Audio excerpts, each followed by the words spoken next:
Hello, and Hello. welcome back to The Elder Rolls, where a bunch of online friends play a lovely little game of Elder Scrolls-based homebrewed Dungeons and Dragons. I am your host of the channel, Shade, also known as Plague Dr. Shade, and here with us, as usual, is our lovely, menacing, sinister, conniving co-host and dungeon master, Soul Angel. Oh, you're too kind. You are most welcome. So, obviously, a couple of announcements before we begin, and one additional one. First, this is a reminder to the chat that this game that we play is a mature D&D game, and we are all adults above the age of 21. Therefore, this game will include depictions of adult themes such as drugs and alcohol use, sexual themes, psychological torments, gore and body horror, and potentially much, much more.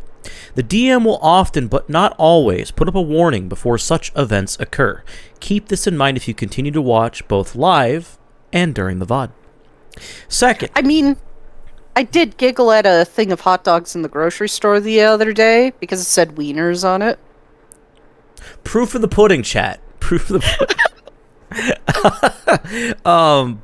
Second, this is a reminder to the chat and anybody else who's watching later on that the music used is in addition to the game and its environment, as it is not the sole focus, as we do not earn money from this stream. We're doing this for fun, just for shits and giggles, and everything that we used is made by other people. For example, we have the Elder Scrolls music, because it's an Elder Scrolls based D&D game, made by Bethesda. Soul, would you like to talk about, just very briefly, some of the music add-ons that you use from different platforms? As featured right now, we do have some God of War music, both from God of War and God of War Ragnarok. Go check out their game. Santa Monica Studios is fucking fantastic. Love all their shit. We also have some stuff from Baldur's Gate and Divinity Original Sin by Larian Studios. Love their stuff. They love D&D. Sven Vink loves D&D, so we love him. We also have some Darkest Dungeon music, and as what was featured in the Arcane fight, there may be one or two songs from Software. I'm not telling you where the other one is, though you may have already heard it and just were freaking out and panicking for your life. It's okay. And of course, Darkest Dungeon is made by Red Hook Studios. Please go check them out. They have Darkest Dungeon 1 and 2. We are not sponsored. Mm-hmm. We are not sponsored. I don't think they would want to sponsor us.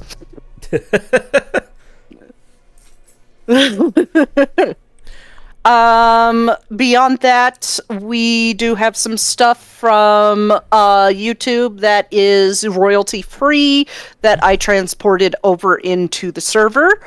And we also have some stuff from tabletopaudio.com. Great place for any DM to get any sort of music that they could ever need. They have stuff from fantasy, tavern music, combat music, spooky, ambient music. They even have sci-fi stuff there. So if you're interested in finding some good quality stuff to download for your games, go to tabletopaudio.com, and if you really have the money to support them, check out their Patreon, which is also found on their site. That's tabletopaudio.com. Shade. Cool. Third announcement, the usual last one, but not today. We are in a Discord server where our lovely Dungeon Master Soul here is making an entire tabletop system. With myself as an editor, with Nox as an editor, and also as the main artist. And that system is called Esper. Soul, would you like to talk about Esper real quick?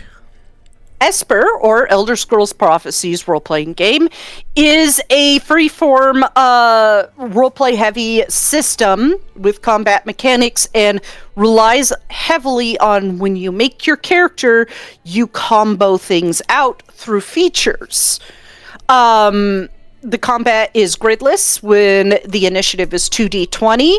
We are going to be going into beta test soon. I am starting to work on the classes now. If you are interested in this, please do come join us. Come join us on the server, even if it's just to hang out and chat. We're more than happy to have you guys hang out. I love to share memes and TikToks with everybody that is Dungeons and Dragons or Elder Scrolls related, sometimes at 2 a.m., which just confuses all of my players. I can't sleep. Same. Beyond that, please join us. Come be a tester. As soon as I get the player's handbook done, we're going to be streaming our first beta test, which is going to be heavily on the roleplay side. It is going to be probably pure roleplay to no combat, because I want to focus on that portion of the system for this next test. It'll be fun, it'll be silly, and it'll be a romp, and I already have people lining up to play it, but not quite enough, because I want about 5 to 6 people for it. Shade. Awesome, thank you. And finally, I'll be showing it in the VOD for the first slideshow, but those of you who tuned in early, you might have seen a difference in the starting soon screen. I wanted to show the art that has been done of our characters, either by Nox or other artists that have commissioned, or we have gotten commissions from. Such artists include, of course, Nox himself, Legion Attack 13 on Twitter. There's another one that I think her name is Anye on Twitter, and a few others that I am missing at the moment. Elaine on Artists and Clients, very cool. Some of those... The ones that drew Arin and Feldrin, that is my friend Katori Mochi. Please check her out. You can find her on Twitter and on Blue Sky. She is fucking amazing. But yes, I wanted to display the art that we have gotten, either by ourselves or by people that I wish to draw our characters. So, anyway, that's it for now. Of course, the last very much thing is this will be uploaded roughly within a day to a couple days from when we are done streaming this. So if you're not able to catch us live, it will be uploaded on my YouTube within 1 to 2 days, roughly. And that's it for me. Okay. With that being said, are we all ready to begin? Yep. Awesome. So, last we left off, the party faced off against Arcane, the first of Manamarco's anchorites. In his grasp, Stentis Brucius, the governor of Coral, and Talison's father, as well as Zushim Brucius, his brother, and the Orb of Zenithar. The fight commenced at the foot of the Ruby Throne. During the battle, the Prodigal Seven got badly injured with Farron going down, and Taliesin nearly killed. With guidance from Caldron, Taliesin managed to end Arcane with the dagger used to kill Ronnie, pouring all of his emotion and anger into the final attack. And after a tense fight, a conversation happened, filled with apologies and explanations. Taliesin had a very valid crash out, I think. And once that brief conversation was done, they moved on to the Arcane University, where they talked further.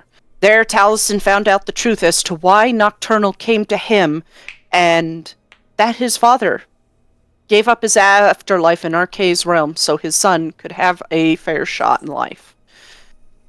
After that, the party went to rest, and with the next day holding promises of clearing their names, this is where we pick up, as the party wakes in the morning, and Lucian's throwing blueberries at Talison's head. Ow.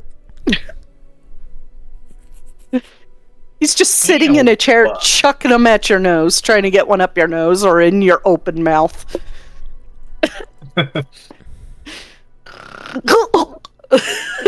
That's pretty much how he fucking wakes up. Yeah. He's joking! He's joking. Somebody eat the blueberry. Say no more. A little too much aloe in that statement. Tone it down.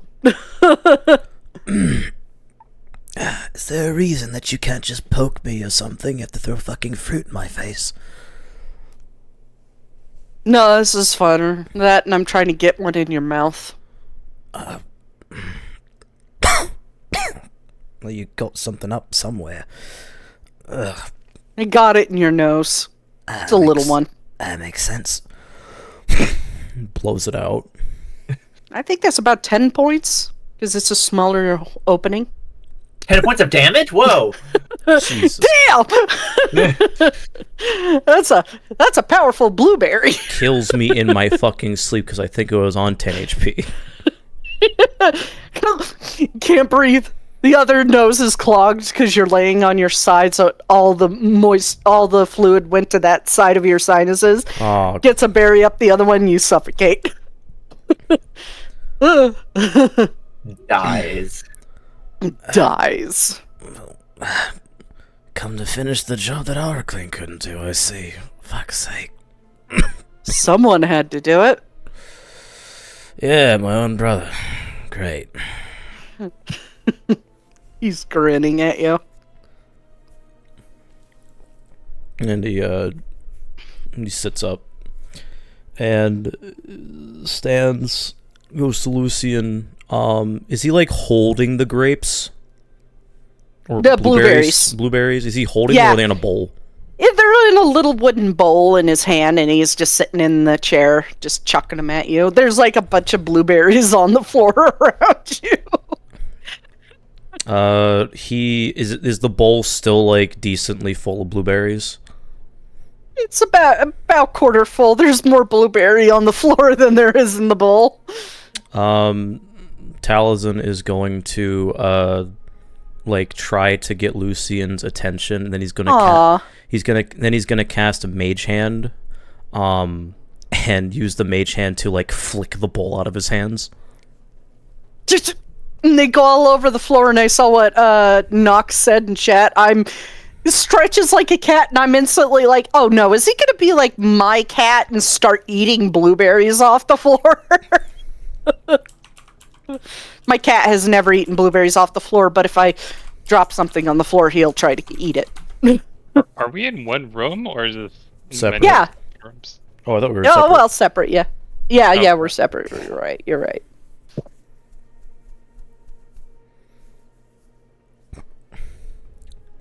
Quick, somebody shove blueberries down Glarier's mouth.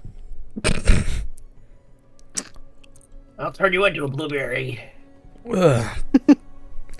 So we have to wait basically here the entire fucking day until the council arrives, right? Or how long is that gonna fucking take? Oh no, they're already arriving. Ah, joy. Oh, I think Dad said the governor of Bravel already made it, and I think also the governor of Skingrad. So probably about 4 more hours and things will get started. Ah, good. That means I have enough time to actually play something. Go for it. I don't want to make my ears bleed, so do it by yourself. Trust me, it may have been many years, but I can't be that fucking rusty. You'd be surprised. Okay, so, Taliesin He's being a shit, basically, right now. Of course, he's being a little brother, as expected. So, he's gonna basically go to where his mother's personal room is, find the piano, and start playing it. Okay. Would you like to describe the music you're playing? Yes, I will actually post the song in the chat because, copyright.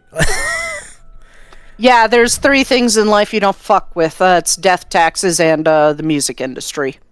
But essentially, would you say that like sound echoes decently in the Arcane University where we are right now? At least in your building, yes. Okay. It is still essentially the same layout it's been for hundreds and hundreds and hundreds of years. So these are extremely old buildings. You're like if I were to put it in a sense of Oblivion, you're where the Lustorium used to be. You're up against the wall, off to the Gotcha. back. Yeah. Okay, I got you now. I'm seeing it. Yeah. So posted in the chat. That is the song that people would hear starting to play like further down the hall. It's because that's echoes. The way that I would describe it is it basically it's a long melody that goes in 3 different parts. There's like a middle beat, which is the beginning, then there's a lower beat which sounds a bit more, I guess you could say, melancholy, and then there's the third beat sounds more chipper and higher pitched. And essentially that melody plays for like several minutes. Like, and it feels like something that would be composed, but if anybody actually goes to the source, they would just see Taliesin playing with his eyes closed.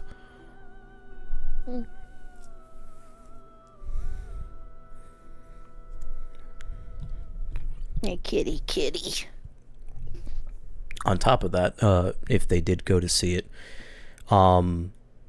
he would be wearing his shirt like half open, just to get airflow in, and his fingers would be gliding across the keys, almost like water, I guess would be the appropriate term. And as he's like, he has like a look on his face. This is like eyes scrunched, and he's like, no, that's not it. And then he summons 2 mage hands to play several other notes, and is nodding along to it as it's starting to slowly coming together. You guys wake up to the sound of a piano being played.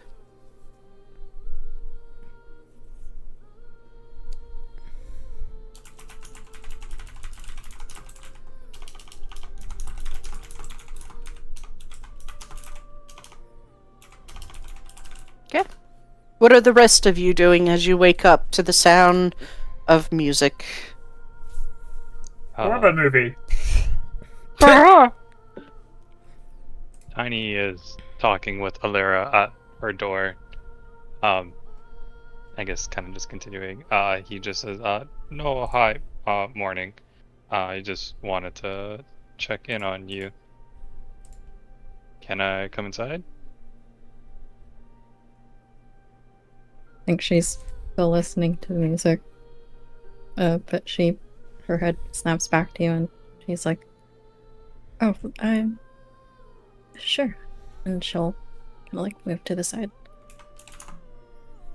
He comes in and just grabs like the nearest thing to sit down on. Yeah, so how are you feeling? I'm alright. Much better after a night of sleep. Really needed it after yesterday. Tiny glances toward your arm. How much bigger is the black veins? I think last time I said like hers before the denser part was like on her hand, it kind of extends to like a third of the way up her forearm now before it converges to that single line. Okay. He is very noticeably staring at your arm. He's just like, yes, I mean, sleep fixes a lot of things, but are you sure you're fine? I think her gaze follows your eyes to her arm before going back to his face. And she kind of like tucks it behind her unconsciously, just on instinct. Yes,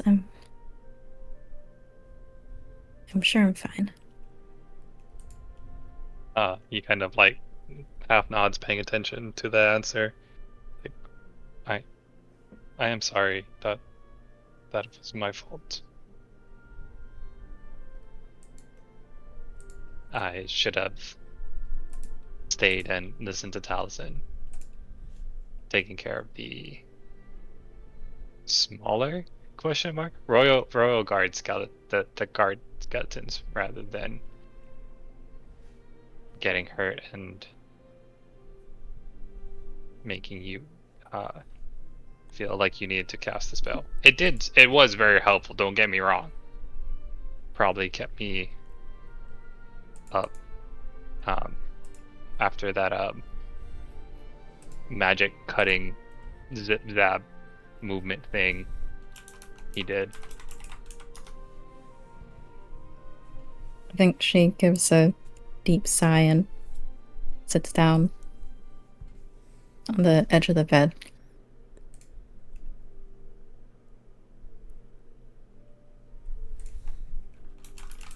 It's not easy to decide what you do in the heat of the moment.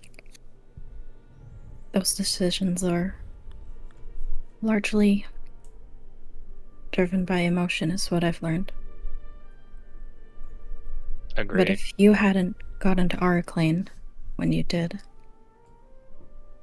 it's possible that none of us would be standing here today. So many of us were almost dead by the time that he finally faded to ash. So if you hadn't been there, we might not have won. If I hadn't cast that spell, we might not have prevailed. There's no knowing what could have been. Mm-hmm. So there's no use fretting on it now. But he tries to think of something.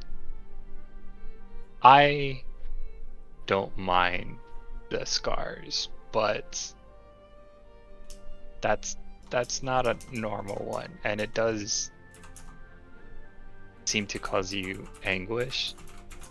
Anguish, is that the word? Pain? Something. It bothers you. So,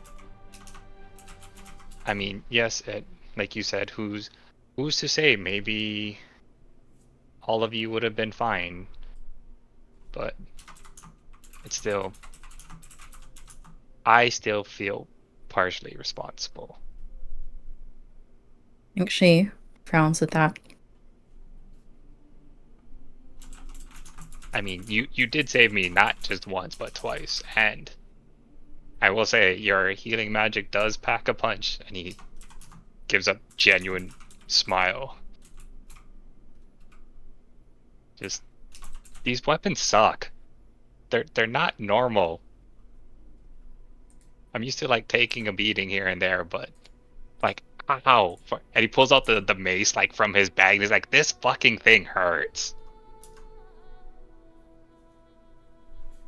They're instruments of evil. I'm not sure what more to expect.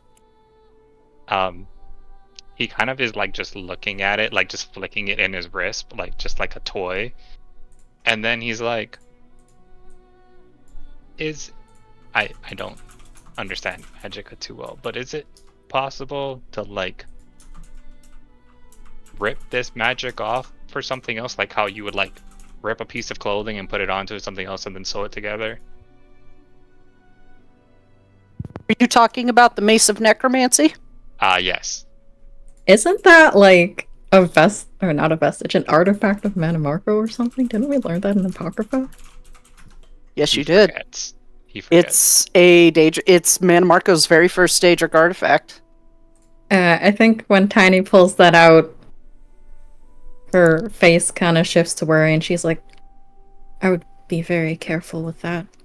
Huh? Why? What? It's just it's a tool thingy. It's a weapon. That's Weapons an are- what- artifact of Manimarco. Much like So do- Talison's sword or Farron's dagger. Do you want me to throw it in a fire? Chuck it in the river? Like, I think we should just be very careful with it. what about the armor? That thing is heavy. I think she kind of like rubs her temples thinking. Enchantments yet again. You I'm can Arcana check it if you want. Both of them. very familiar with this, but I can try to take a look. Do you want them both now, or do you just want the mace? As he's still like, you said to be careful, but he's still just flicking it around. I'm Just- oh, not- maybe- just He's not just like trigger. holding it by the handle, swinging it in the air. What do you have? A knife! No! Yeah, just not at Alera, just like off to the side, like kind of testing a weapon. Maybe just place it down on the desk for now. Huh? Oh yeah, clunk. Keep using it for an hour and you attune to it. Oh, how awkward would that be? Can't. He has 3 slots filled. Okay, I guess she'll We look will at see. the mace first. 20? The moment your hand touches it, you feel the black veining pulse. This thing's cursed. I think she like pulls her hand away quickly at that, like the startled look on her face. Are you okay? What happened? What'd you do? We immediately blame her. Nice. I didn't do anything. Like I'm. What did you do? He's totally oblivious. He's like, I was holding it. It's fine. She's holding her hand. I didn't do anything, but you're able to just touch that. Why not? It's. I mean, You get the sense that the curse activates when you attune to it. Yeah, He's totally oblivious. He's like, I mean, bad feeling. She grabs like a piece of cloth. I don't think you should even hold it for very long. There's some sort of curse on it. okay, so not worth selling for money or breaking down for parts. Got it. I think she kind of just has like a, I'm not exasperated, but a little bit like, are you crazy? Kind of look on her face like. Because you also know you can't just break down a Daedric artifact for parts. His brain is going to like, can it be used? No. Can it be destroyed? She said not really. So it's like, meh. What am I doing with this thing? I think we should bring it to a place where it can be very carefully guarded. These sorts of artifacts can't be destroyed very easily because they take so much effort to make in the first place. What about sending it to Wolf's friend? I mean, I don't know if, like how you send magic, can you send objects? Because they won't get ripped apart, right? Is that a thing?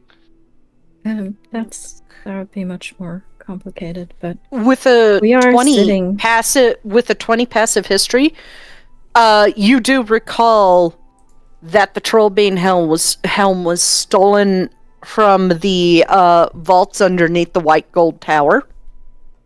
And the only way that was possible was fucking Arclane that did it and blamed it on you guys. So, the vaults are equally as viable. we are sitting in the Imperial City right now.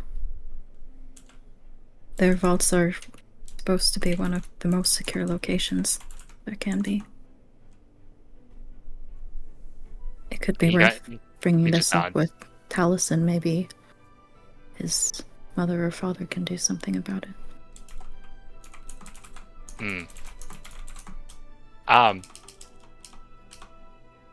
I had a thought. I don't want to tell you how to do Magicka, but what about that spell? Caldron taught Taliesin.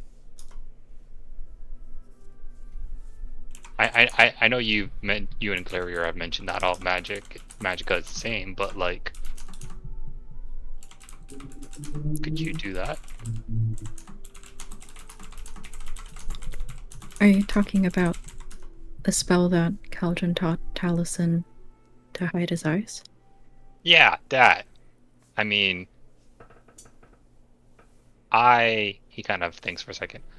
I don't want you to not feel comfortable in your own skin, like, and so if those veins are causing problems, I mean, you could hide it and then just from time to time turn off, make it visible again to check to see if it grows, right? I think she gives a deep sigh again. Sorry, is that not cool? Is that I see what you mean. And maybe if the situation requires it, I could think about it. But, Tiny, if I forget what these, she like holds up her arm, what these marks mean, then she gives a shake of the head. I don't want to think about what sort of spellcaster I would be at that point.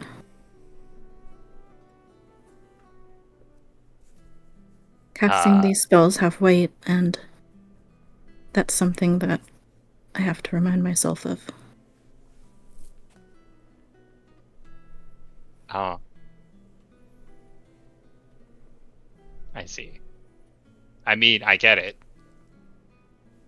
I mean, like, I don't remember who I was talking to, but I did mention scars were proof that you lived through something. So, I can respect it. She gives a nod and a small smile. Let me take a look at this other item. And then he pulls out, like, the armor and just clank, clank, clank onto the table. Rinse and repeat.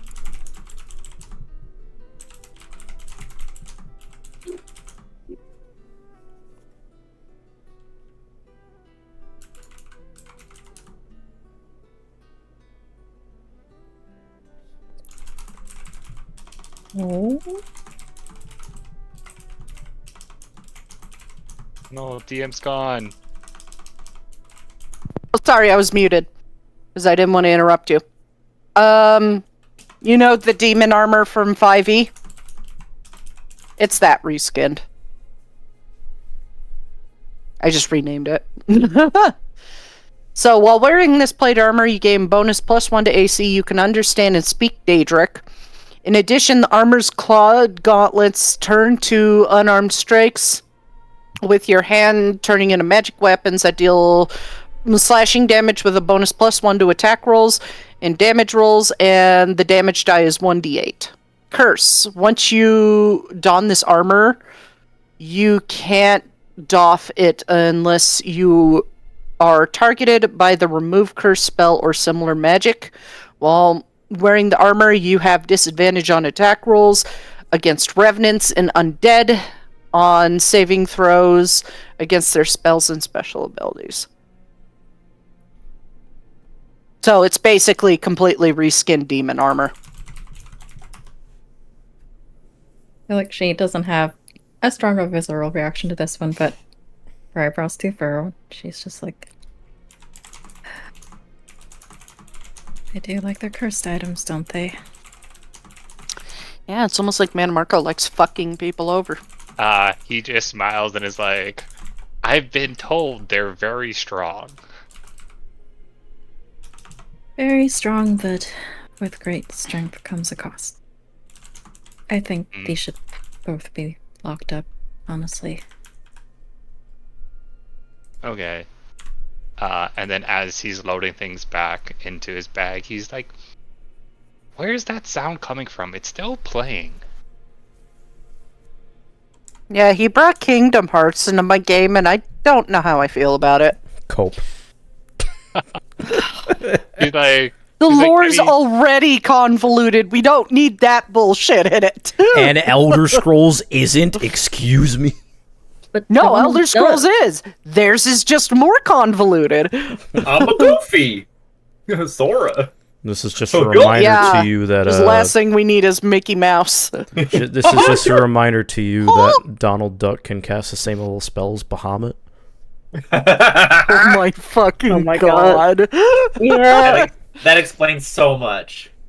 That really does. Also, Donald Duck has anger issues. Do we really want to give him that power?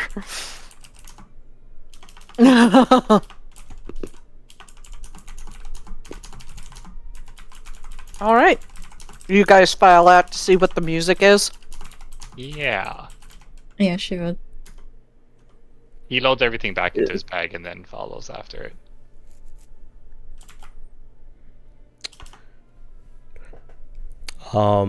As you guys come in, you see Talzin still playing, while also simultaneously talking to Glarior.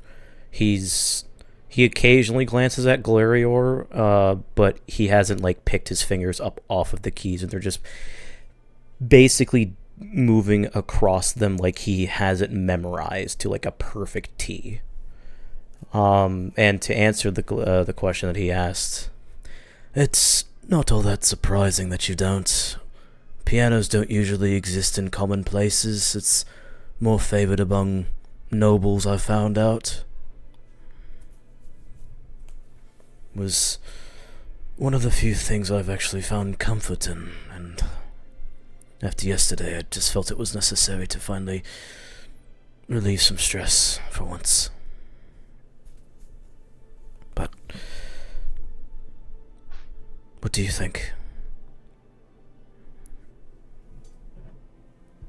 I don't know.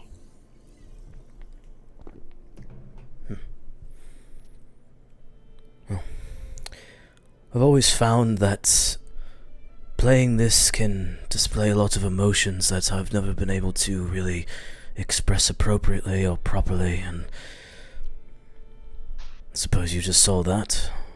But you can play different melodies on it, and it's very fascinating how deep something can go with a simple piece of the mind.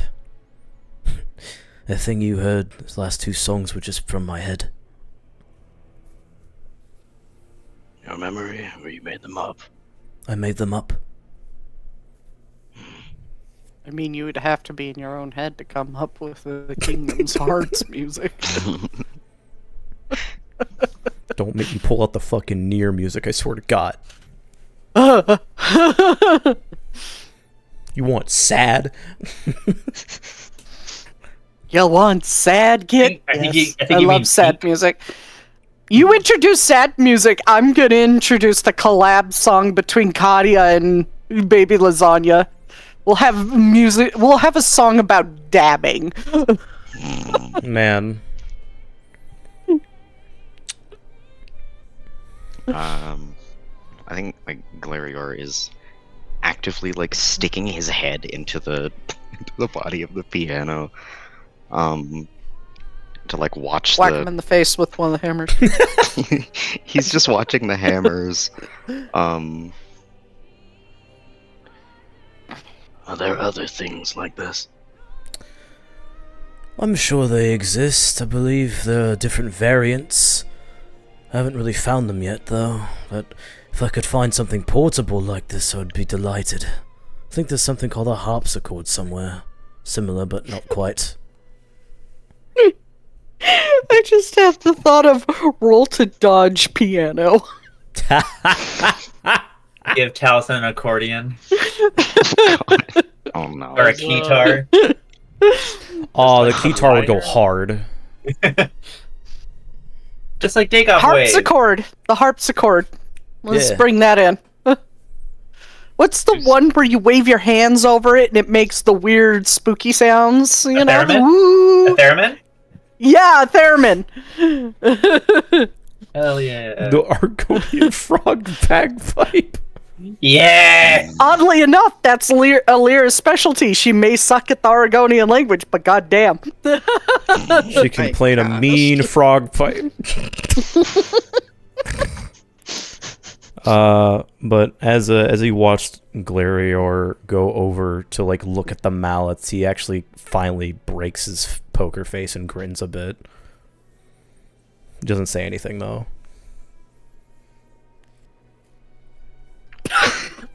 Fuck the prophecy will start a band. The Prodigal Seven is now a band. Oh no. You know what? That Glarior- does sound like Prophecy, a band name. Yeah. Sounds like a metal band name. A few more, and we could be a ska band. Oh god. Oh yeah, you need like 20 people for a ska band. Oh, you could rope like Fennec and Cylinder and all them into it, and That's then you got a real crazy. ska band. So anyway, Ska never died. I kept it time alive. unmute, every single time I unmute my mic, everyone has something to say.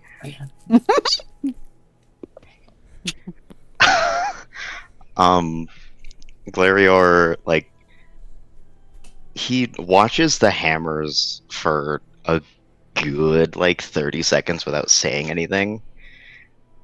Um, and because it is the inside of a piano, it is probably not well cleaned. Dusty. So, yeah, he sniffs again and then just and yanks his head out of the piano, clonks his antlers against the lid, and gingerly sets it back down. I expected the inside might be a bit dusty.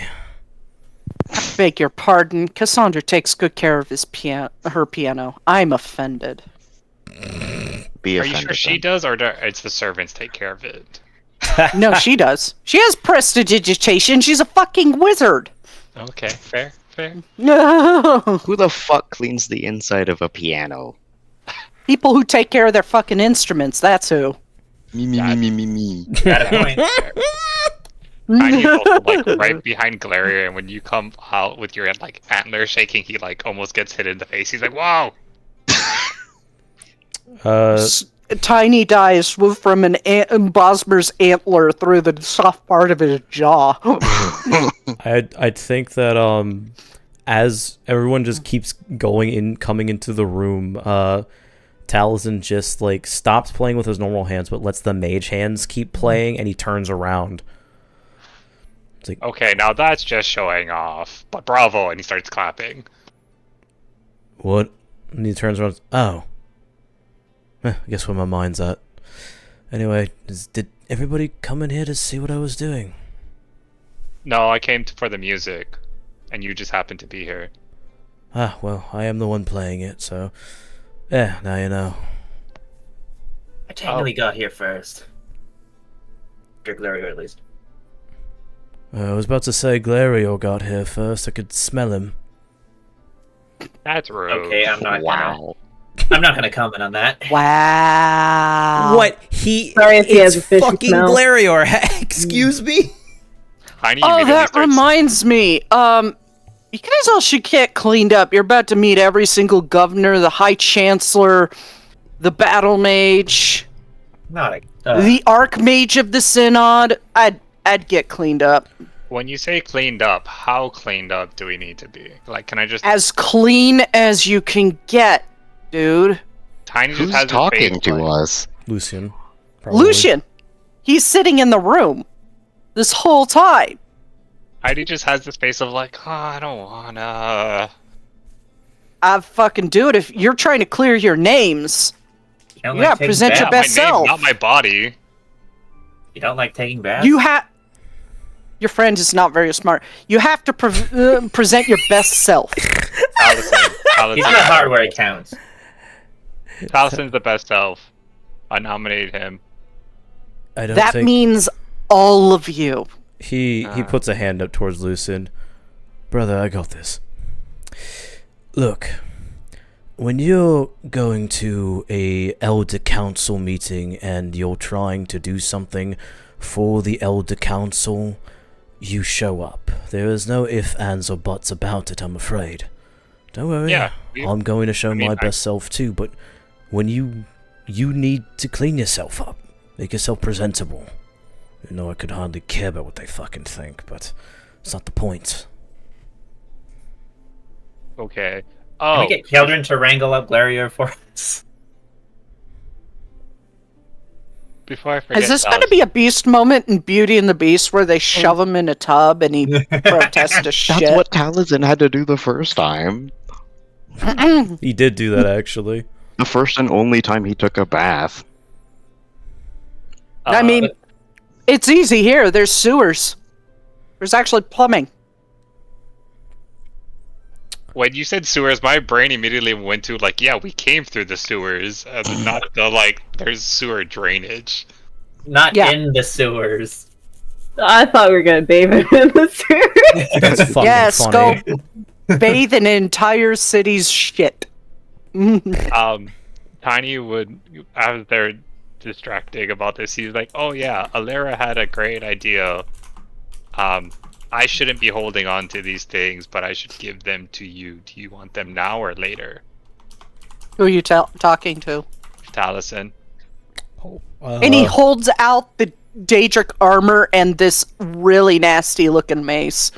She said something like there's a vault thingy above, and these might be cursed, and I probably shouldn't be touching this, but I feel fine. He takes the mace and looks at it. Oh, so that's what made the new scar on my chest. Lovely. He puts it in Yeah, his acid fucking... sucks, doesn't it? And he points to like on his body where there's also like acid burns. Yeah, like, I should also preface that, like, as he turned around, his fucking shirt is open. You see the deep scar that he got from one of the undead that they fought, like, a long time ago. And then there's, like, several marks on his chest where the mace hit him. Bruises. Yeah. Like, hey, you're getting a nice collection of scars, and he just smiles. I'm pretty sure I'll be getting more by the end of this. And then he puts Yeah. the mace in the bag of holding and looks at the Daedric armor. It's 65 pounds. Do you want just he's holding like a piece of it out of his bag. You heard the description of the Daedric armor. It's the demon armor, but reskinned.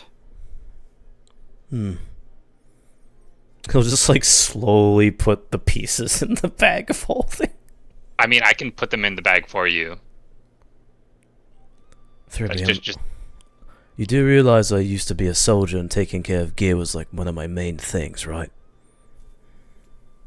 he just shrugs. Meh. No, I mean, not everyone does a good job.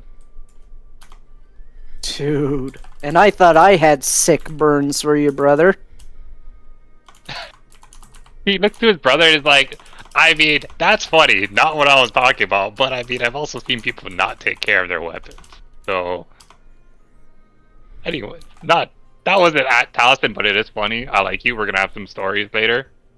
Yeah, I'm sure. You're still not getting out of cleaning up, dude. You Okay, need to. fine. Where's It's the a bathroom? must. Where's the bathroom? He points down the hall. Third door left. Okay.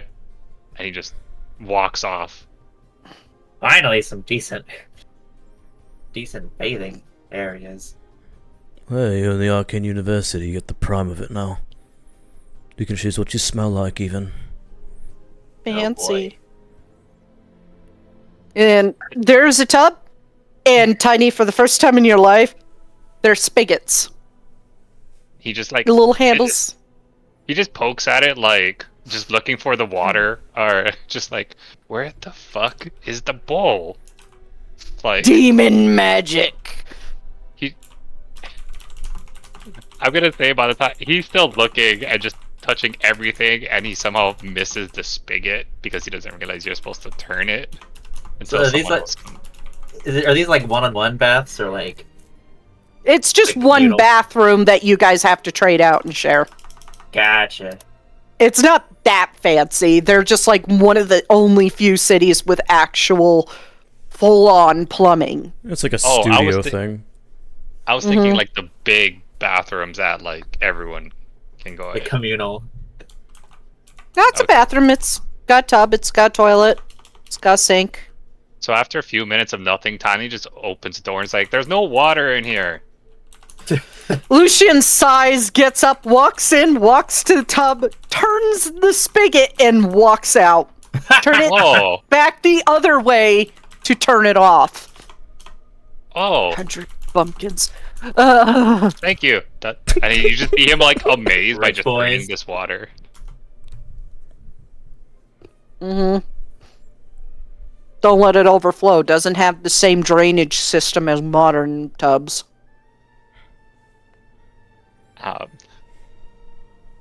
Yeah, Tiny's just amazed, but then he's just like, "Oh wait, everyone else is waiting," so he tries to clean up quickly and then get out.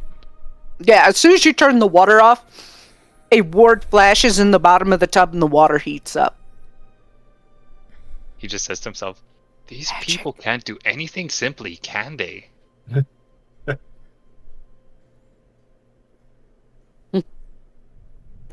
And yet, it's the most simple thing in the world. Turn nozzle, water come out. Turn off nozzle. Simplest thing is grab a bucket and a towel. Or just jump in a river. You clean up, next person goes in, and you watch as the water just drains out. You all take turns taking a bath. Glarier might have to be forced by Caldron, shoved into a tub and shampooed like a wet cat. I was just saying, like, they're fucking Taliesin and Glary are arguing about this again, and he just looks at Caldron. Again. Clarior also looks at Wash Caldron like your back me twink." up here. Wash I your like them fucking dirty, twink. but okay. Fucking Glarior's looking, help me. Taliesin's like, please prove him wrong for fucking once. I wonder what the term is for somebody who's sexually attracted to dirty people. Something philia. That is a thing. That is a thing. Yeah.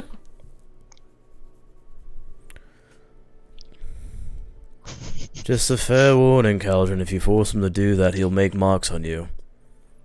As Glarior if anything would be prepares- different. Glarior prepares primal savagery.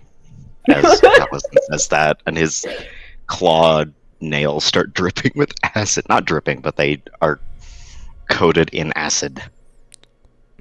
Very nonchalantly, you're basically bathing Miss a cat. Ophelia. Fair warning. Miss Ophelia. Bring your like fucking hazmat suit or something. Well, I was going to hold him in there. I was going to offer if you want to bathe with me.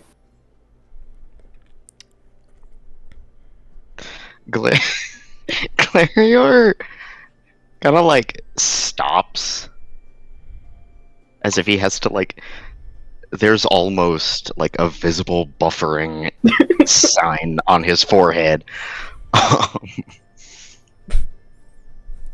And he like he looks like he was about ready to like shred Caldron to pieces.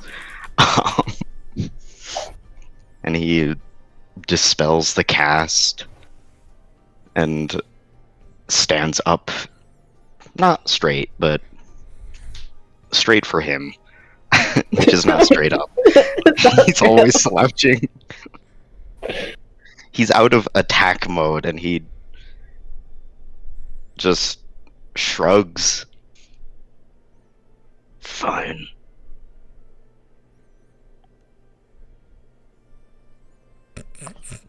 Caldron just just gives a shit-eating grin at Taliesin.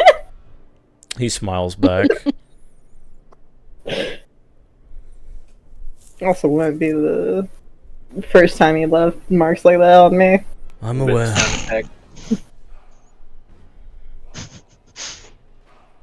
I'm pretty sure we're all aware, Caldron. Don't worry.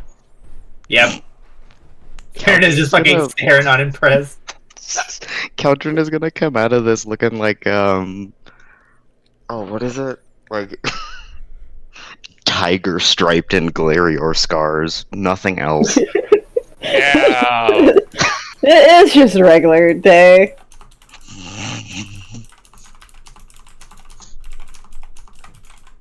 Like, it might even be like over half the scars Caldron has now. Just from Yeah. Unfortunately, most of the primal savagery scars from Glarior and Talazin are on his back, so...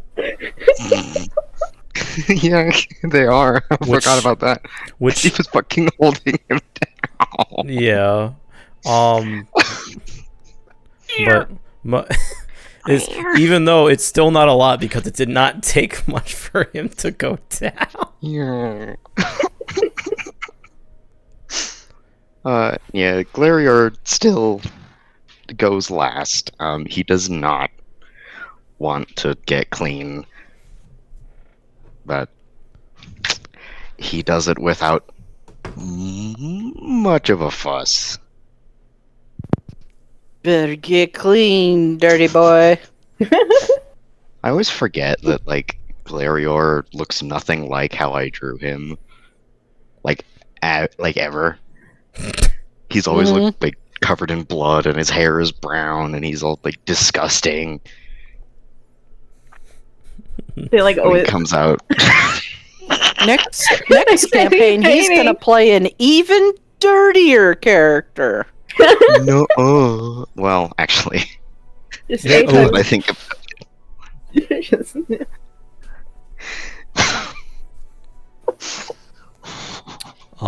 Mirror moment. Glarior comes. I'm assuming that, like, Caldron is. The only word I can think of is meticulous in cleaning Glarior off. He comes out looking gorgeous.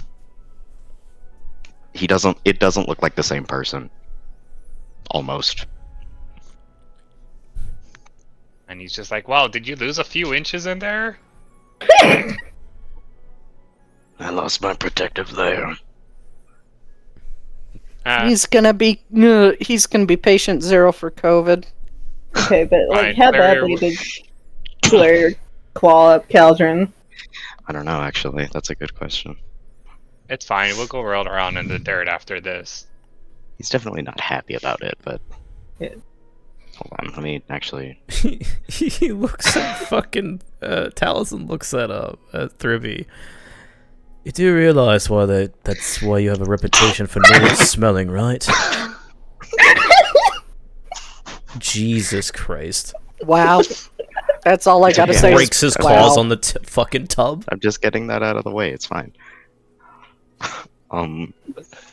Yeah, Glarior, he tries to give Caldron a couple when he freaks out because he doesn't like being covered in water most times. There's a sneeze in my nose. It's being so mean to me. He definitely tries to claw Caldron, but it really doesn't do much. It's like he's not clawing the right places because there's like soap in his eyes or whatever. So he just kind of like thrashes at the tub every so often. Alright, then Caldron follows Glarior out. Look at a little disappointed because he didn't get clawed up as much as he wanted to be.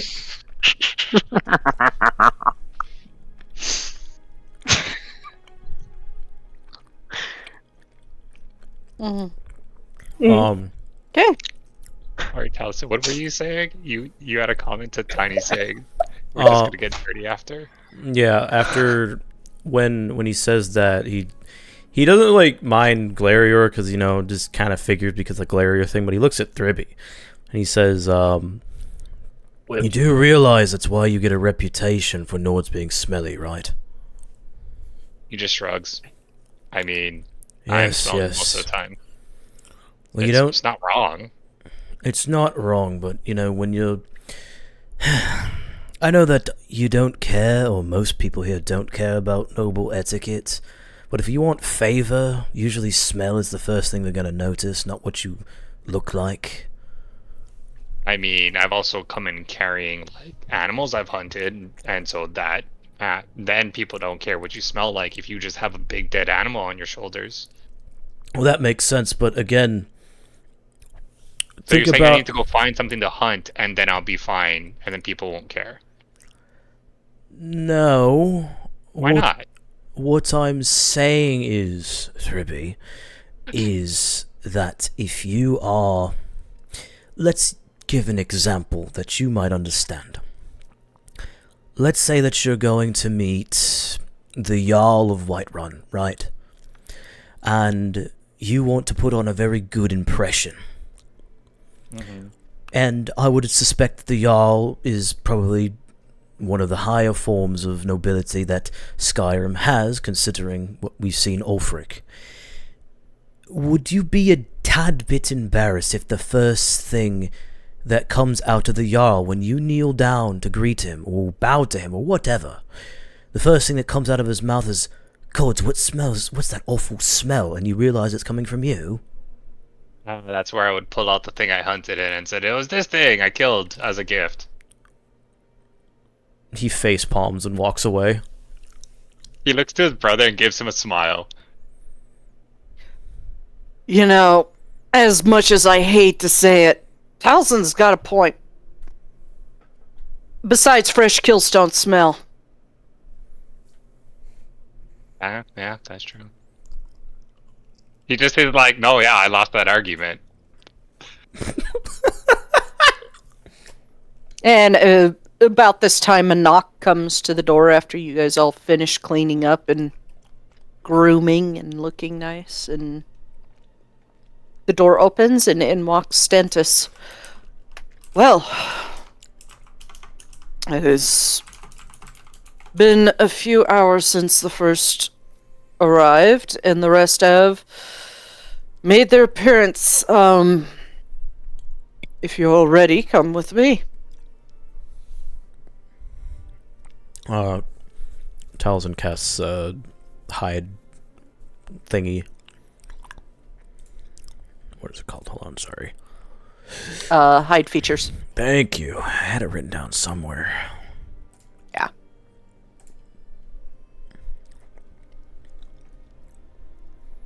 And he leads you all out across the bridge and into the city proper, onto Emperor Greenway, back in to the White Gold Tower, but this time not into the throne room, going up the stairs to the next level.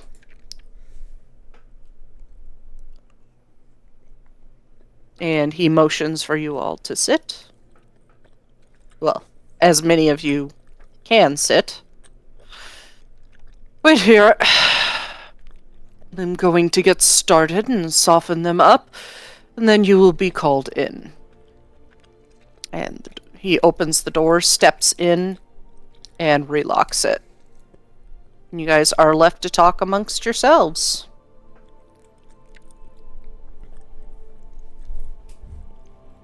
I'm very curious who's on this council might be a traitor, or working for the Worm Cult, or both. Yeah, with our luck, probably both. Probably both. Okay, I'm going to let you guys RP a minute. I have to grab something real quick. I'll be right back. Understandable. This is gonna be rough. Perhaps.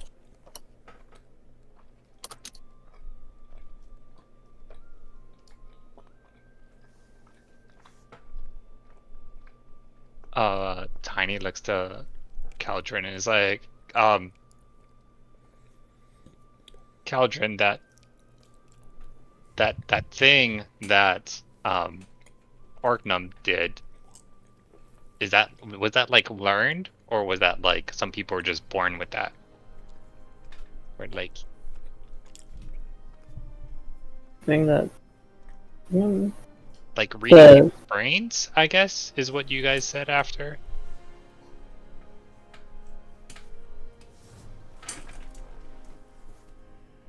I'm pretty sure you learned that. Oh, okay.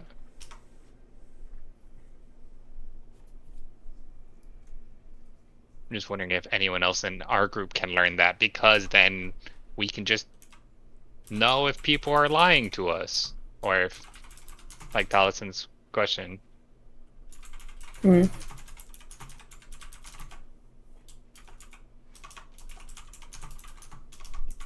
There's a spell that can be used to Consider it grabbed. attempt to force someone to say the truth, but I doubt that the council would let it be used on themselves in this case. Well, I would say that if we clear our names, which shouldn't be too hard if Stentis is still as good as talking as he usually is, then perhaps that could be the kicker to see if any of them are traitors. About this time, the door opens and in steps a younger man, probably about early 30s, in mage robes, holding a bunch of scrolls under his arms. Nods to you guys, quickly unlocks the door, walks past, shuts and locks the door again. I recognized him, right? Oh yeah, Okay. that was Anphilius. Ah, well, good to know the Archmage is going to be here. Just like she actually said.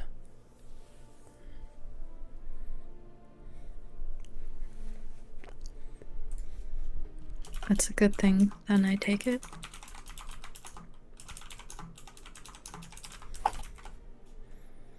Guess that's our cue to go in. Not yet. Anphilius was just late. Real?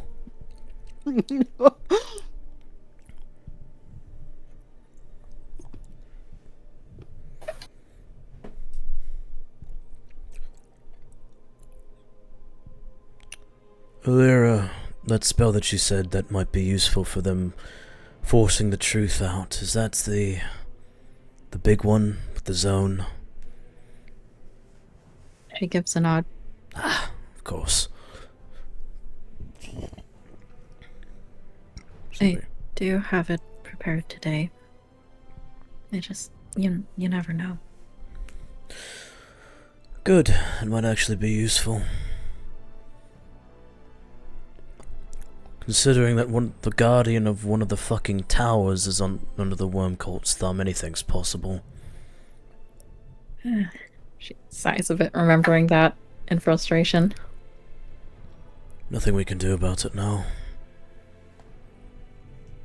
No, we just have to trust Feldrin. If he's able to stop a fucking god that was made in his time and 3 other living gods, technically 2, then I think he can watch a fucking tower made of ivory. She gives a chuckle. One would hope. He did fight at the Red Mountain while he was high. She kind of says, still coming to terms with that in her head. A beloved hero. Oh my gosh, the Nervarine, he's the greatest hero. He was high out of his goddamn gourd. Seriously, I do that fight with skooma in my system because it ups strength. Real?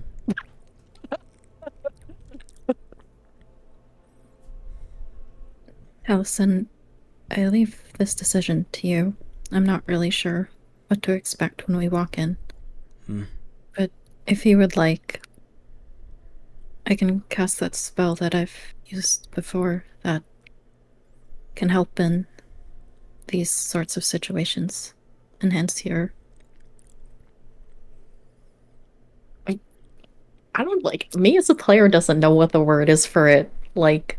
Attribute? Oratory... prowess... Oh, you mean yeah, like enhanceability. How to enhance someone's charisma with saying it in magical terms. Okay. Well, you would just be adding on to Nocturnal's luck, I would suppose. As he mentions that, there is a very sour look on his face, but you can tell it's not directed towards you.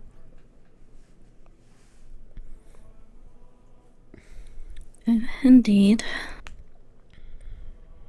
If it helps us get through this, then it can't hurt. By all means. And she'll cast Enhance Ability or Charisma on you.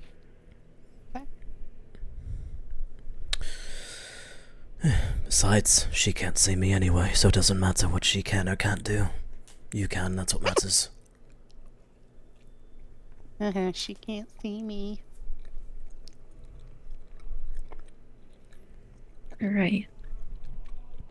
I think she kind of has like a bit of like a puzzled look on her face, like that felt kind of random to bring up all of a sudden, but because we didn't like that was just between Taliesin and his dad, right? We didn't hear anything. Yeah. Yeah. I'm 100% assuming you're gonna do that, like, as you hear the door unlock. Mm-hmm. Because right before you were about to do that, I was gonna say it's gonna be about an hour before they come and get you. Ah, okay. Yep. Yeah. Yep. Yep.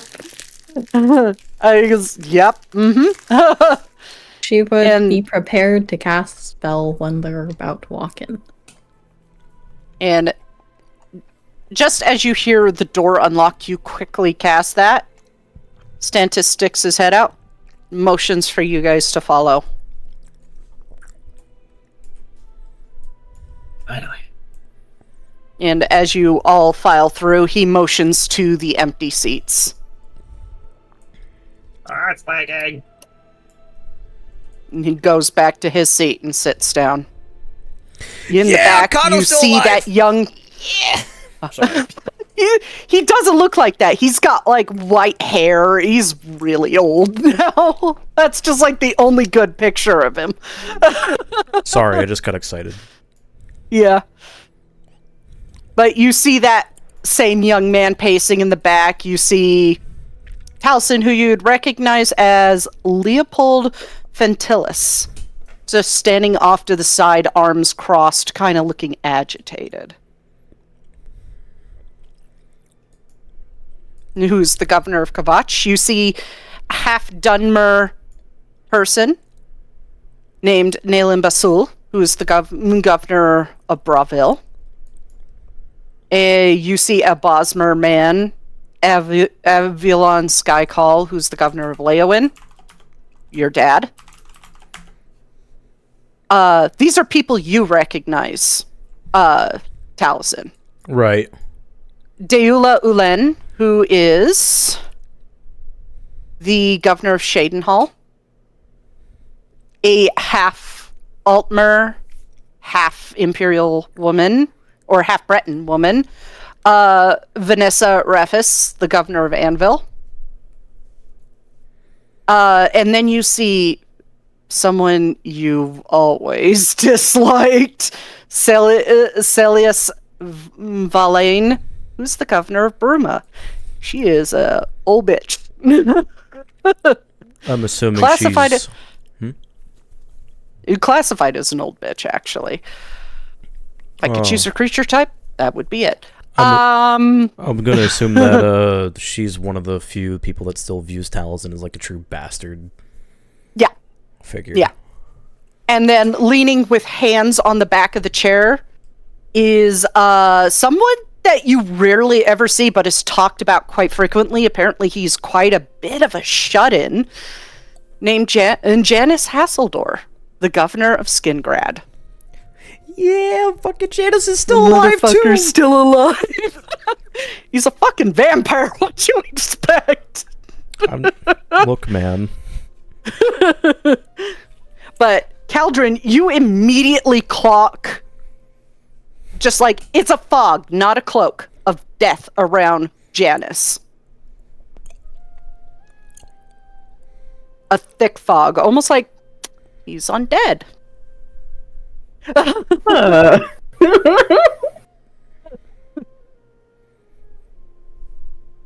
And the old Altmer stands from his chair, fingertips on the table. Welcome. We're here to argue whether you are criminals or not. according to the information we were given, you are, but Stentus has called this meeting because he is adamant you are not. I am High Chancellor Akato. He motions to the young brunette woman that you do not fully recognize. You may have seen her once or twice, Taliesin, but you never got her name. Over there is our Imperial Battle Mage, Acela Tharn. Fucking Tharns, god damn. They're back! My main man, Jaeger Thorin. They threw him cunty in that one anniversary picture. Yes, they did. Yes, Out they of- did. Out of curiosity, would Taliesin have heard Tharn before? Oh, yes. Oh, yes. They are famous. They're infamous. And he motions around the table and introduces each of the governors to the rest of you.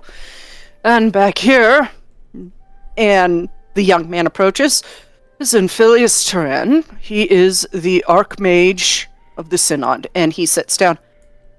Pleasure to meet you all. Now, as we've all clearly noticed, there are 2 empty seats at this table. And he looks to the seat next to him, and the one next to that. Would you care to explain from your point of view what exactly happened to our Emperor and the High Justiciar of Imperial City? He has not sat down yet. He is behind the chair, kind of like how Janice is. And he nods to the council. Ladies and gentlemen of the council, I am presenting this as what has happened over the course of a few days. I understand that we are not seen as good people, but I assure you that there are a couple witnesses as to show what happened when we entered the Red Diamond Throne. Naturally, we came from Coral to see that my and my family's manor was burnt to the ground, all the servants dead. Apparently done in by none other than Araclane himself. And when we went to find him to get our answers, as he was the one who framed us for everything that you are accusing us all of, he was holding a dagger in his hand and was standing above the Emperor's body. All of the royal guards were also dead, and were it not for myself and my companion's aid, he would have also killed my father and my brother.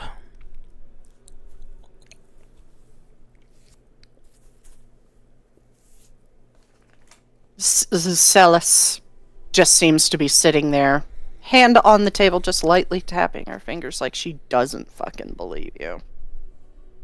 You have to understand, we were given evidence otherwise that you were the ones that broke into the vault, collecting Manamarco's artifacts, that you had betrayed the Empire and joined Ulfric Stormcloak.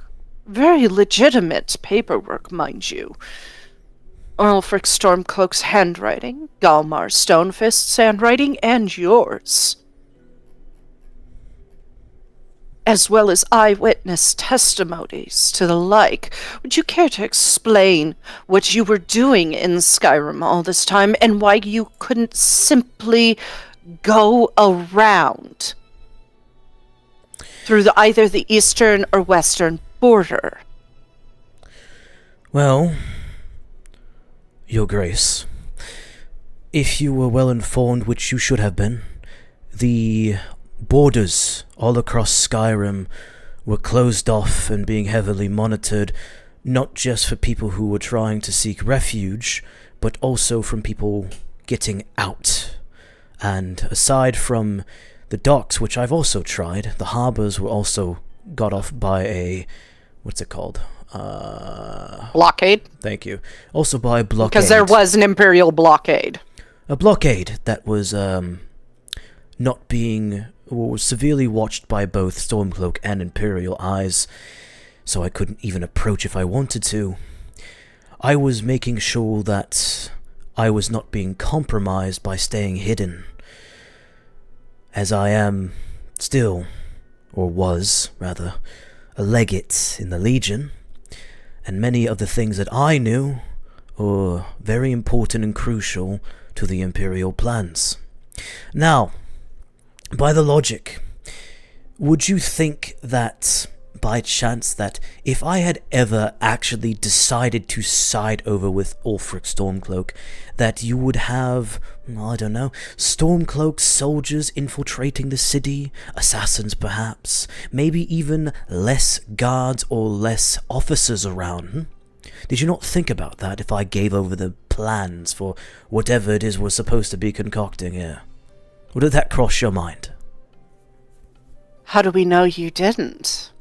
Ulfric Stormcloak used to work in the Legion as well during the Great War. He knows how war works. He knows you don't go around boasting what information you gained. He's not an idiot. He's very politically minded.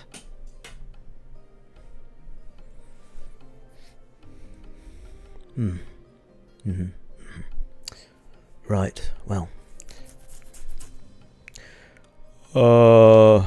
Taliesin's gonna glance over to the other council members to see their reactions. Janice is watching you carefully.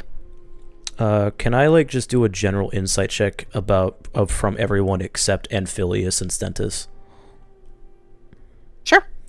Cool. Good job, Taliesin. Fucking useless. You're nervous as fuck. Alira, you get the sense that I'll ping the following people that seem to more or less be open to listening to Taliesin. It would be Leopold, Nayan, Janice, Vanessa, obviously Stentus, it goes without saying, and Avalon.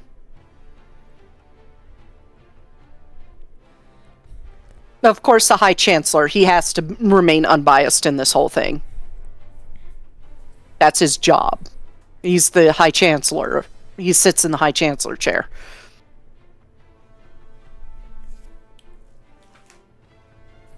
And Janice speaks up. That aside, her suspicions are warranted, but we're here for more than that. I didn't come from Skingrad just to question several well-armed people who just killed the High Justice here. I fully believe they did. But the question, he looks at Celis, where's the body? And she just shuts up and just kind of leans back in her chair and crosses her arms. Because there is no body of Araclane. No, there is not. As we dealt with him for reasons I will explain further in detail, his body turned to ash. Janice will finally sit down.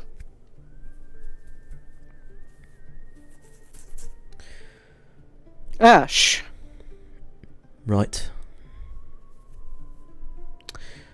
And as he speaks, the next one, he is, instead of being... I'm surprised Caldron's saying nothing about the fact he has the Cloak of Undeath on him.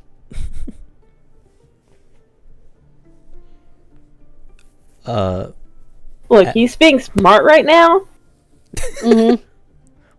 That low charisma score. Because, you guys, your group, in character, do not know Janice is a vampire, a good vampire. And that has ruled over a city for hundreds of years. yeah, so he's not going to call attention to it in case Janice fucks him over. Mm-hmm.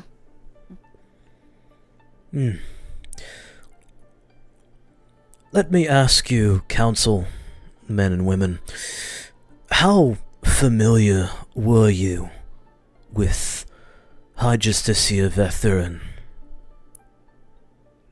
At this, the young half-Dunmer Nayan speaks up. I personally hated him. And, like, gets stares from the older members, including Stentis. What? He's dead. It's not like it's gonna hurt anybody. He was a dick. He nods to Nayan. And why did you think he was this way, Governor Basul? Well, all the stories I've heard from my father is that he's a piece of shit, and definitely wouldn't like me in the slightest when I took over, but you know. And they are a pretty person. Well-dressed, earrings, long hair, tied back. Would you It's care? just something has always rubbed me wrong about him. Would you care to elaborate on at least one of these stories that your father told you about him? Well, for one, he always snooped around after hours. When he came to visit the governors, I caught him in my father's study once. Nobody believed me, of course, because I was like 10. I was a kid. Right. Well, I can assure you that that evidence that you have presented is very real and very true. And Taliesin, with the use of his keen mind, is going to cast Minor Illusion of the book that he gave Araclane a long time ago. That was basically like that necromancy book. Are any of you familiar with this?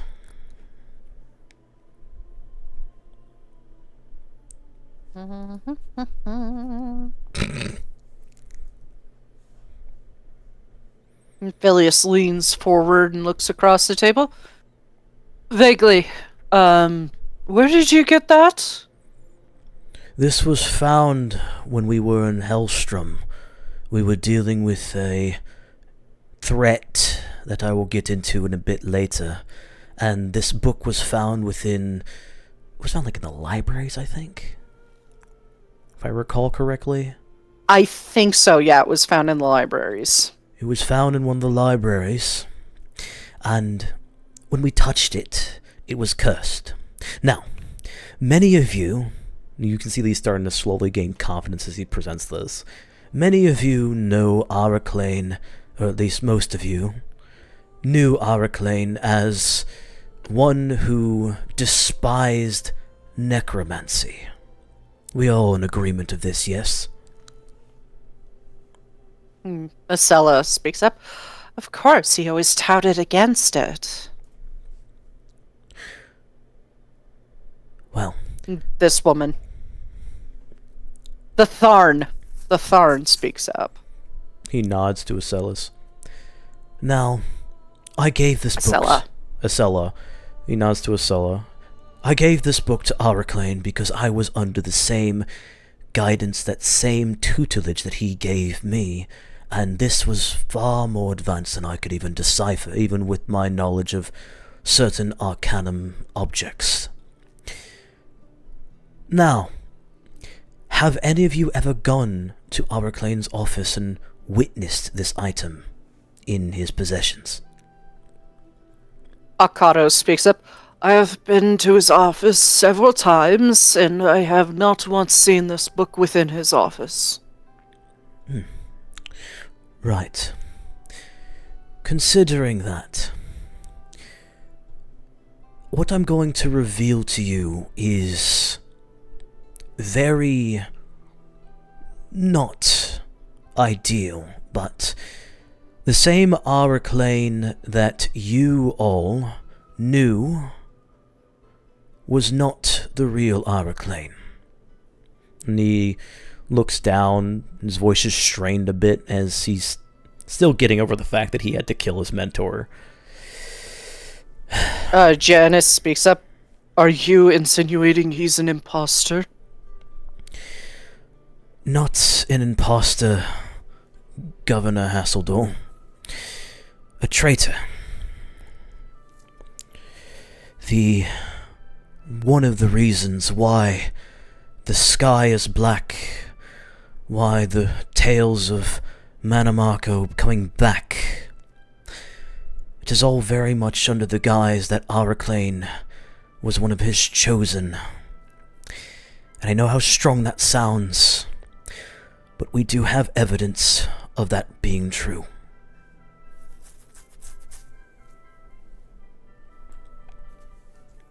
What is your evidence? Before he presents it, Talzin is going to once again gaze at anybody to see their reactions. You could tell that Celis is got her head turned like she doesn't believe this. She's looking at Vanessa. Vanessa is just sitting very politely with her hands in her lap, listening. May I roll insight to see if any of them are looking guilty of something? Or nervous? Sure. Go ahead. They all seem fine. Okay. So it was Silanir's notes that talked about the God, my brain is not working today. It was Silanir's notes that talked about the anchorites, right? Yes. Okay. Talzin is going to pull Silanir's book out of the bag of holding. And he is going to mage hand it over to Amphilius. Amphilius will grab it out of the air and open it up, and look through it, then push it over to Akato. And as he does this, also look through it. What I have there, and we also have possession of another one, that it's not just him, but other advisors of Manamarco that you may know of.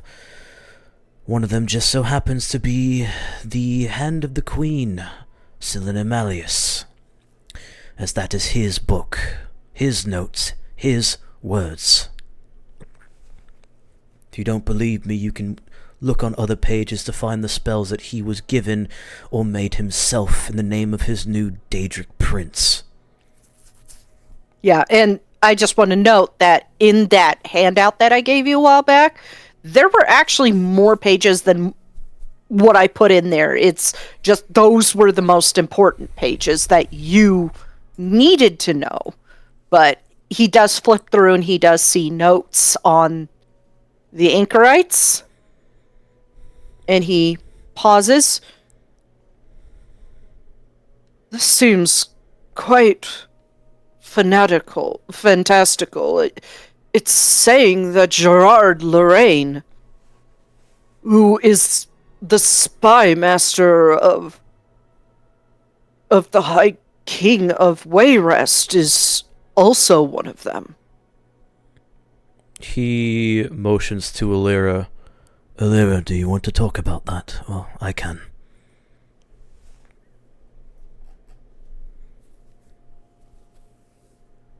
He was never who he said he was. She's kind of just looking down at her hands. Could you elaborate?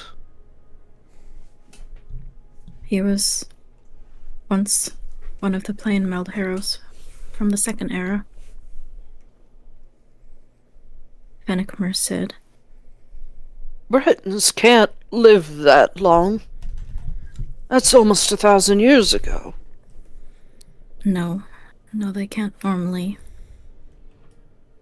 But Manamarco is the Daedric Prince of Undead and Profane Magic. And with There his power, is some whispering was- as she speaks. able to live that long. No, he shouldn't be alive.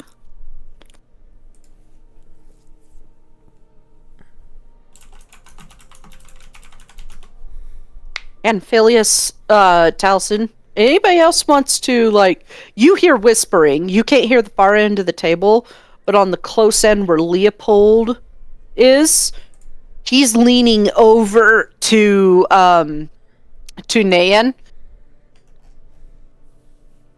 Well, this makes me uncomfortable. Yeah. You hear the same thing, Glarior.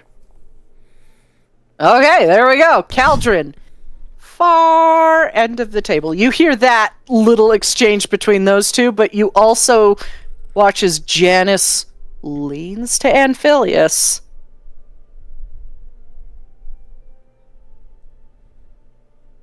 Do you think he's a vampire? Because I didn't clock him as one. And Anphilius leans back, kind of hand a little bit closer to his mouth, but you can hear it, trying to hide what he's saying. You're the expert. So, Caldrin, it is now clear that Anphilius knows what he is. Average archmage to Janice Hasseldor moment. Yeah, fucking archmages are constantly in his life. He's like, fuck me. I thought I got rid of the Mages Guild, now I got this bullshit.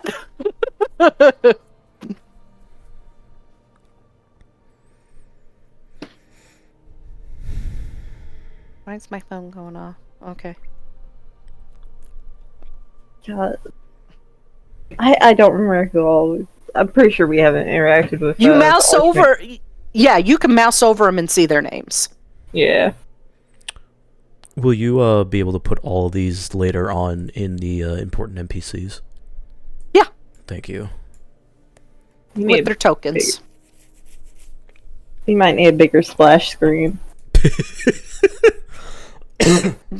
These guys are not going on the splash So screen. can Yeah? Tiny more be looking like, not judging people, but he's been ambushed more than once before, so kind of just keeping on guard of, like, if someone looks like they're going to cast magic or run or teleport away or pull out a weapon and throw it, like, can he be on guard for that? Like, just constantly Insight looking check around? that. Okay. This is a roll heavy session. This is also a clip. This is also a clip show. Ooh. Yeah, because he 19? wouldn't care about the what people are saying. He's more of like, we've been fucked many a times. Nobody looks like they're going to run or pull out a weapon, but Janice does look uncomfortable because Caldrin keeps staring at him. Okay. Yeah, he will just he would just keep doing that until we're done. Okay. But yeah, nobody looks like they're going to run or flee or teleport or anything like that. It's also highly possible the one mole on the council's dead. Yeah, Caldrin's just like really just staring at Janice. Like, Janice is like constantly looking back, and you can see he has a red ring around his irises, and his irises are kind of a grayish white. Very unusual for an Imperial. Yeah, pretty much. As Alira finishes talking about Fennec, Taliesin speaks back up.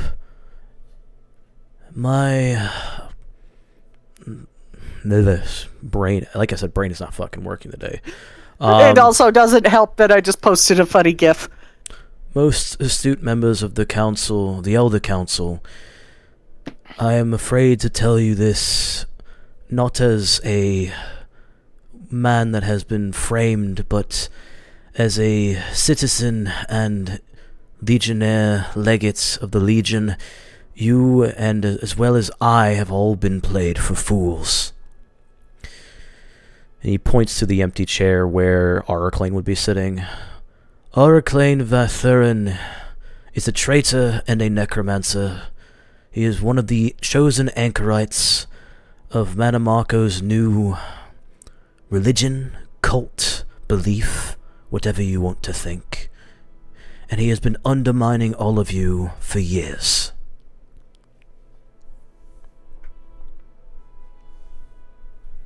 That landed on edge.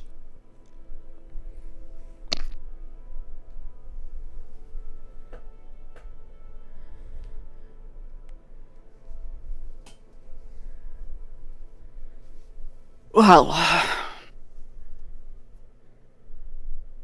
you have offered proof that Araclane is the traitor, but it still comes to stand that you were accused of stealing from the vault. You do not think that Araclane, with the power that he has amassed, with the tools at his disposal, that he did not have agents within the Legion themselves working for him? You do realize that one of his closest allies is Cylinder Malleus, the head of the Thalmor, head of the Queen in Somerset?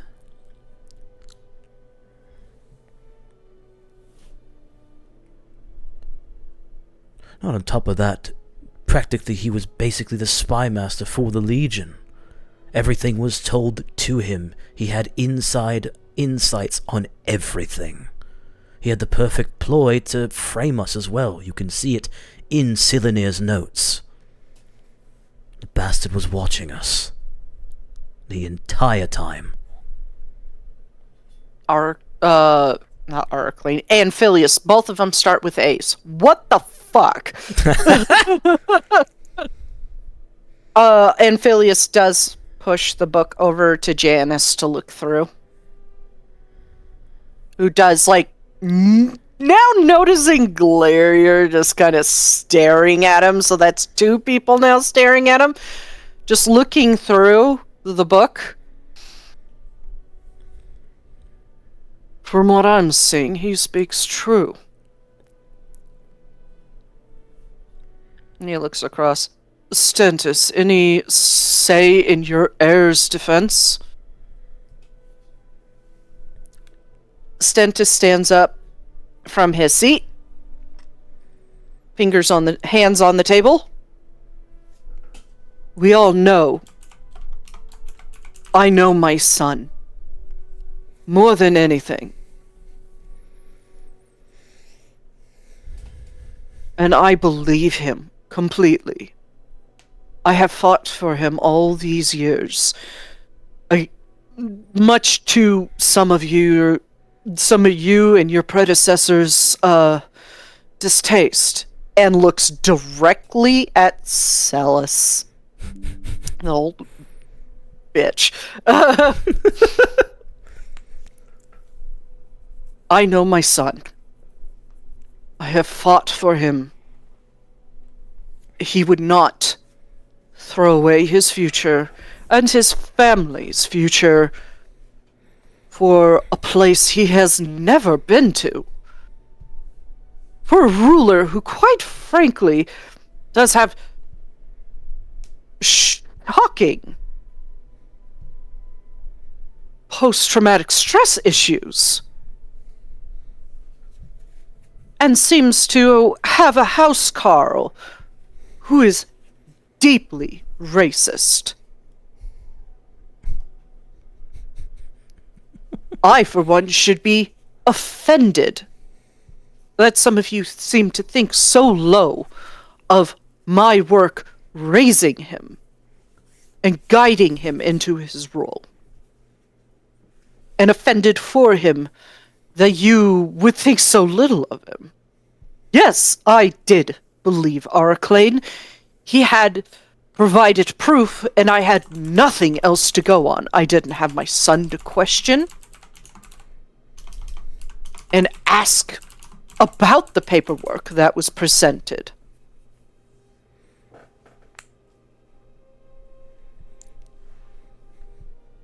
I had no choice. My hands were tied. But if I could go back in time, I would have called him out immediately. But that would have been suicide, given this was the Thalmor. You all know exactly what they are capable of. They did it 30 years ago. They killed children in the streets and stained the White Gold Tower in blood. We have proof that they are working for a Daedric prince, and now we could take our nation back from them. And we're here arguing over them who just killed one of them to begin stopping the fight against this Daedric prince. He looks to Talzin. I am sorry, son. I wish I had done more. He looks down. You did what you had to.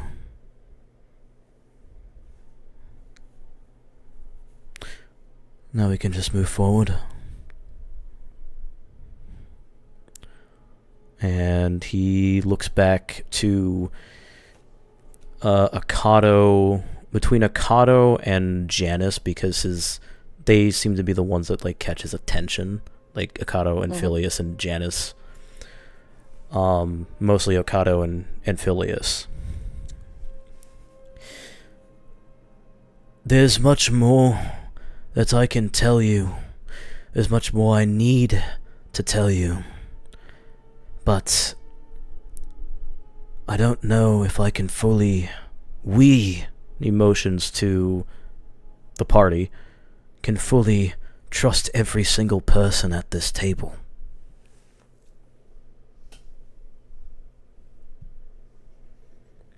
Things we have all witnessed. Things that we have all have come onto and discovered.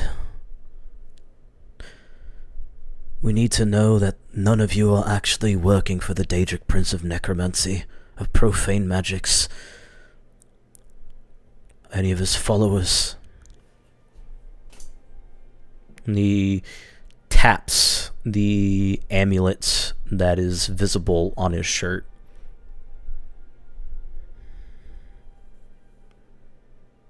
And as he says this, he is once again going to insight check to see their reactions, more so kind of like what Thribby did. If I may. Sure. Okay.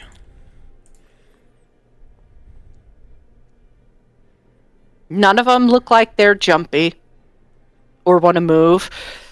Queen Bitch over there definitely doesn't look like she wants to believe you. Janice looks nervous because 3 of your party members are now staring at him, and he's uncomfy. He notices and with that this and stares insight, at Janice. With that insight check, you look back to Jess like, why the fuck? And then you see the red ring around his irises.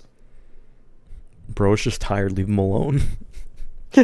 No, that's dark bags under the eyes. He has pale gray eyes and like red veining rings around his irises. My point still stands. Bro is just tired. Leave him alone. He's been tired for hundreds of years. My brand. Yeah, at least somebody got that fucking meme. God, that one's an old one. Look at his special eyes.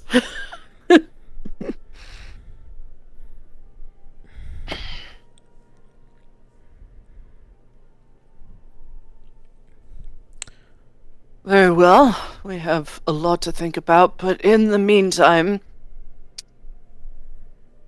how long has this been going on? How long have you known about Cylinir and Urclane, both of which I have met and spoken to and actually shared wine with? As have I. unfortunately. And, who is this? Is Okado speaking? Yes.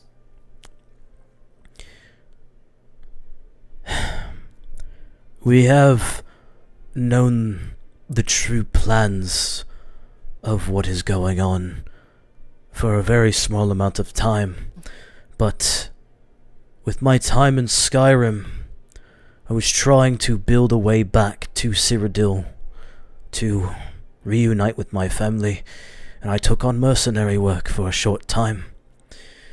During that time span, I met Silenir in a cave full of bandits, oddly enough. We all did. There are less of us now back then, but he was working with these bandits to reclaim artifacts of magical power. And I still have the fucking ledger. And he pulls it out. Mhm. And he uses Mage Hand to float all the ledgers that he has over to Okado. Delia, Deula is looking between you three, and I love the fact that Tiny and Farron are just still absolutely oblivious to this. Looking between you four who are looking at Janice, and Janice looking nervous, and she rolls her eyes. 5, 3. Yes, we all know what he is, and we don't care. Stop staring at him. Pathetic.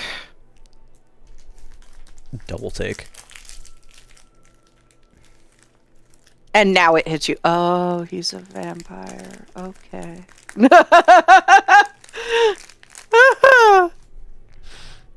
That wasn't my inventory wave. That was from memory, because he never got rid of that shit. Yeah. Infilius. He has been a known vampire and the ruler of Skingrad since well before the Oblivion Crisis. If he was going to do anything, he would have done it during the Oblivion Crisis. I've got some people. It points to you, Glaria. I'd watch it. You're still on thin ice. Even if you may have not done all of that.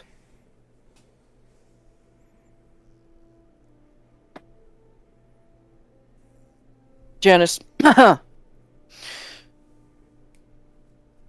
being said, I have met many a heroes. I've dealt with many of an archmage. I am not like my brethren. And I am insulted that you would think as such.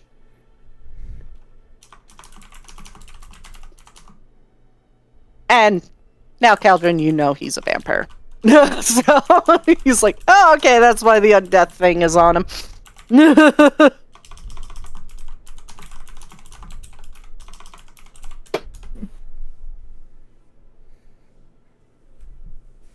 Alcado he's just like, yeah, I knew. He's very chill about it.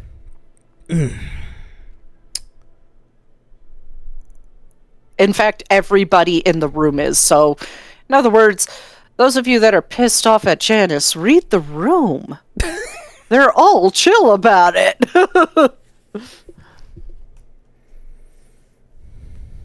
Farron, you look up. Huh?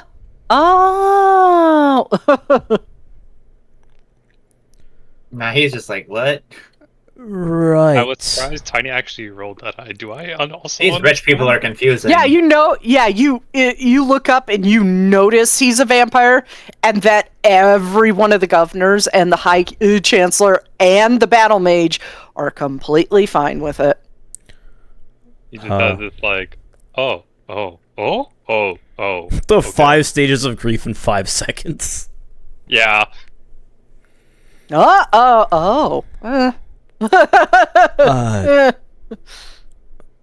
Good to know that you have served for hundreds of years, Governor Hasseldor, though I think with all due respect, I don't think that, He finally looks over between Glarior and Caldron and sighs. The matter at hand is a bit more important than your affliction, sire. Well, I have been boiled down to being a vampire many a times. Well, because there's quite a few of us who like to kill people. Warranted, sure, but if everyone here vouches for you, I think that's evidence enough, right? None of I've watched all of these governors grow up. And none of them have really given me any need to think that they are part of the worm cult. No.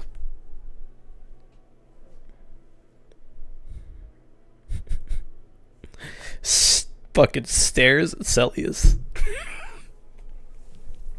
She clearly knows, but she is not looking at you. She still doesn't like you.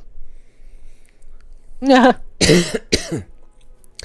then, back to the matter at hand. Those ledgers that I gave you, Chancellor, those are the ones in detailed accounts that say of all the items that have been going in and out of the respective strongholds and locations that they have been harboring, not just items but also people. We freed them. We also came across several members of the higher ranks within that bandit organization that just so happened to also be members of the worm cult, and we dealt with them accordingly. Akato uses telekinesis magic to bring the ledger over. And looks it over. Tell me how you first met the Cylinear. I am quite interested. This is, Leopold talking. Leopold, is the governor of Kvatch, right? Yes. Okay. Talzin turns to him. We met Cylinear first time when we were dealing with one of the bandit captains within... I was about to say Wave Echo Cave, and that is not Elder Scrolls. Wrong series! What cave was it again? The one with the black book? The Singing Cave. Something Singing Cave. Whistling Cave. Ooh, Whistling Mines. Whistling Mine. It's yeah, the one that's right outside of Winterhold. Me going all the way back to my notes. I'm just going to be scrolling down this entire session. Me countless times having to huddle in that cave to warm up because I use mods that make me cold. Whistling Mine.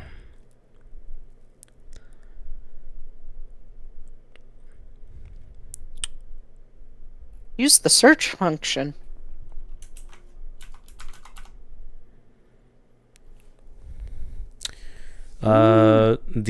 Okay, so he first appeared to us in letters before he made his appearance in Whistling Mine in Skyrim, the mine that's north of Eastmarch. Hello, Windhelm. If you're familiar, It's Weast. Don't worry about it. West of Windhelm.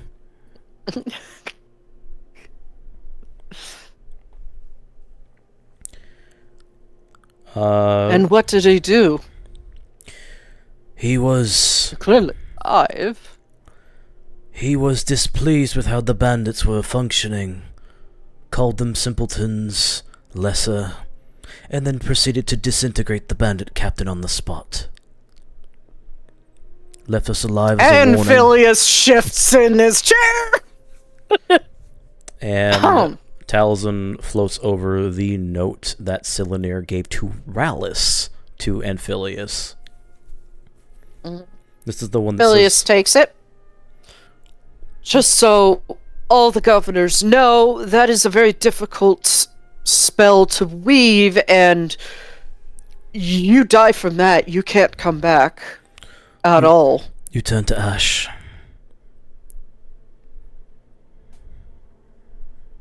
You see, like, Nayan just kind of sink down in their chair. They're like, "Ooh." Ick. I want to like preface I also. came in contact with him. I came in contact with him. I came in contact with him. I want to preface also that while Taliesin is giving this like rundown of what has happened over the last several months, he is deadpan, monotone, like kind of dead inside when he's talking the entire time. PTSD is a bitch. And other things as well. And Phileas does it, look it over, hands it to Akata, who looks it over, and then hands it to Janice, who also reads it over, gives a nod. And it gets passed around the table. The one that he like killed, everything else. The one that he killed mentioned in the note is Carmilla, the one that was running Whistling Mines. All because she failed to keep the information within safe.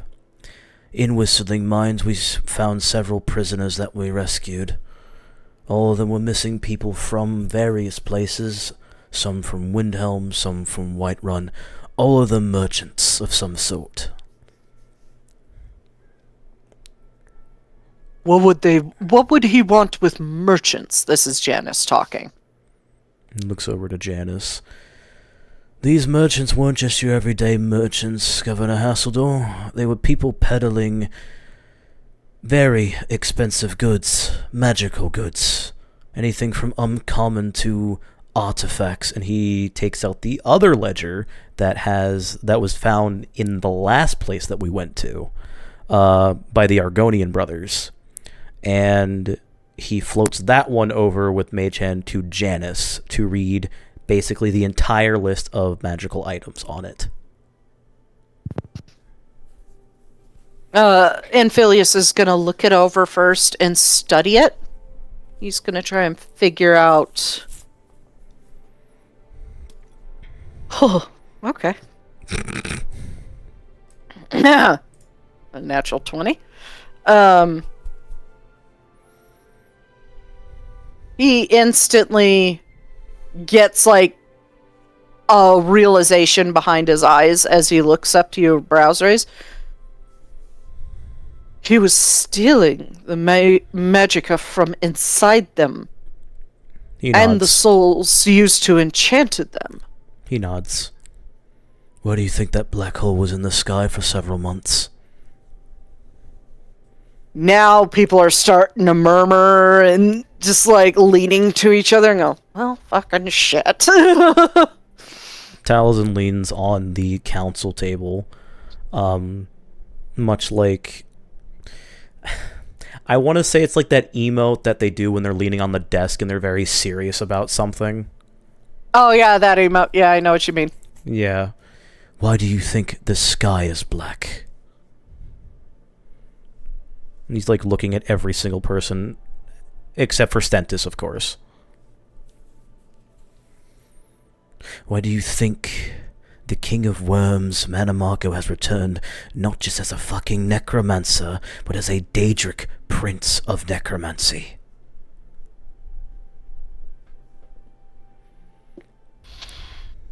Instantly, all the governor's eyes go to Janice and Akato, who have been through this shit before.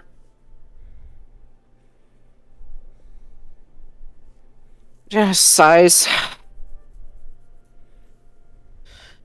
It's always some powerful magic item or instrument that brings a Daedric Prince to our world.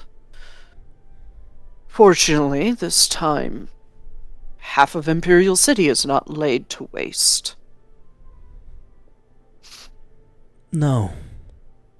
But mages across the entire continent are dying because of being ripped to shreds. Or did you not know that? And Phileas speaks up. I knew that. Cassandra told me. It's just the I knew that. I knew that. He's also like a 33-year-old, okay? He's like the youngest. You would know he is the youngest Archmage of the Synod to ever be. He is that talented. I have to ask a stupid question. Does he give off Victor from Arcane vibes? No. Damn it. No. He is serious, but he's not fucking crazy, okay? He doesn't like take his dogma to the extreme. He is very serious about his duties. God, it's always Victor from Arcane with you. I've only mentioned it like twice. What do you mean? It's always Victor from Arcane with you. Back to the story. You're doing so well. I want to just hear you keep saying another one. Another one. Drops another piece of Another evidence. one. Fuck you. Fuck you. Fuck you. It's literally what he's doing right now to the council. Janice, I have seen a web of... He just pauses for a moment. How do I put this? Cults spread throughout the Empire. The Mythic Dawn. I have witnessed the hero of Kavach in her efforts to stop it. I, in fact, talked to her on several occasions. How bad is the web of this cult, of his worm cult, within Tamriel? Because there clearly is. He stares at Janice. How familiar are you with the Ivory Tower? Oh, sorry, not Ivory Tower. Adamantine Tower. Very. I've done plenty of studies on the towers over the centuries. You read quite a bit. He leans forward. And you know of the current protector of that tower? Solace. I've heard of him. I have not personally met him. Worm cultist. His face falls. And he just starts listing names of like the people that he had they either been listed in the book or that they have come across that are all worm cultists. Yeah, Acela pushes the book back over to Akado, and Janice leans over, takes it, and starts flipping through it with Anphilius leaning over his shoulder, and there's the list. And he just starts naming them one by one as they're going down, just like, name, worm cultist, name, worm cultist, and he's like, listing them out. Makes me wonder how long they've been working on this. According to notes by...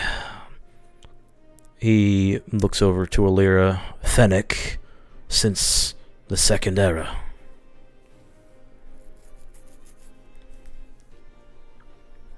Nayan smirks over at Janice. Longer than you've been alive, buddy. He looks at Alira and says, "Do you mind if I use Fennec's journals as evidence?" She hesitates and looks around the room at the council. They're all looking at you. It's nerve-wracking.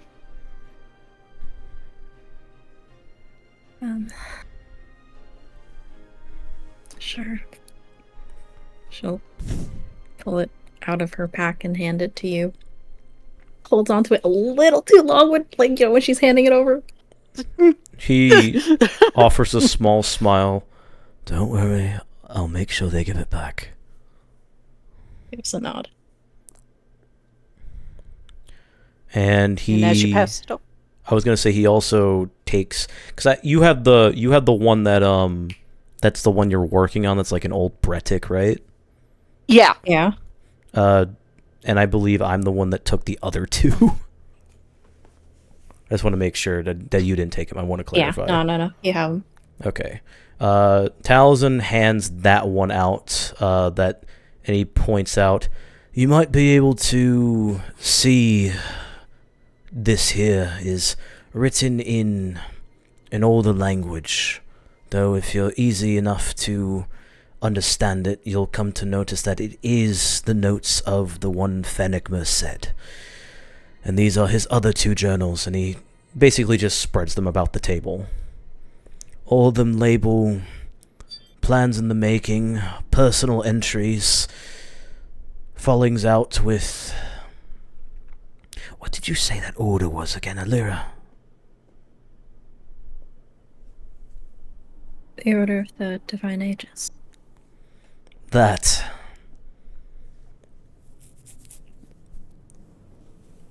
All right, and as you pass it over,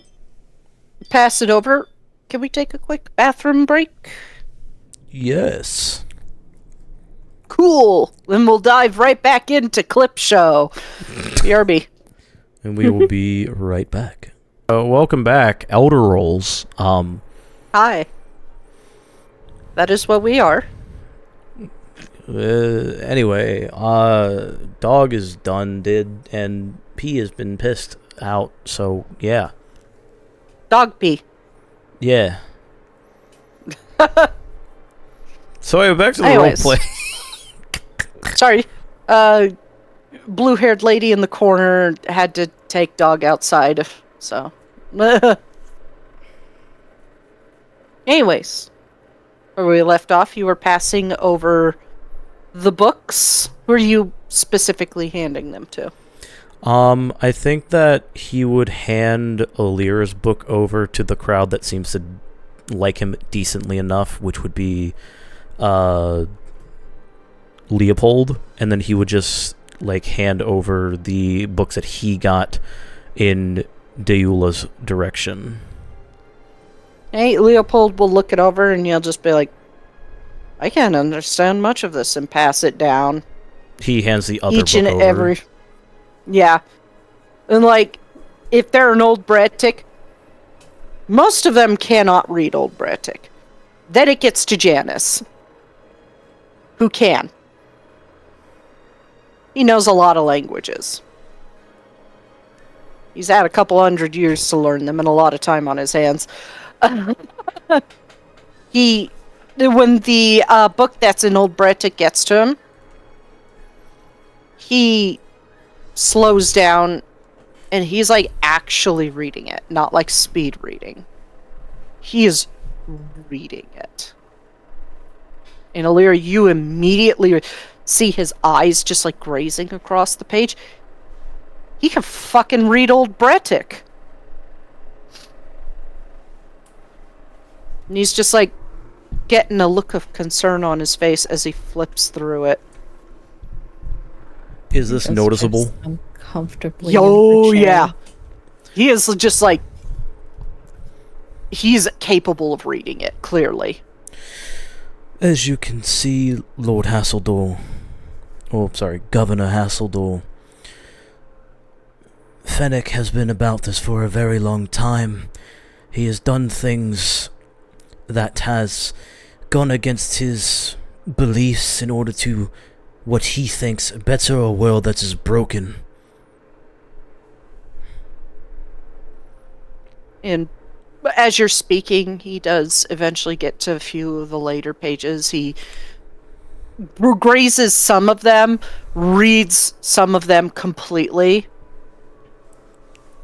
And then when he gets to, like, probably about 15 pages before he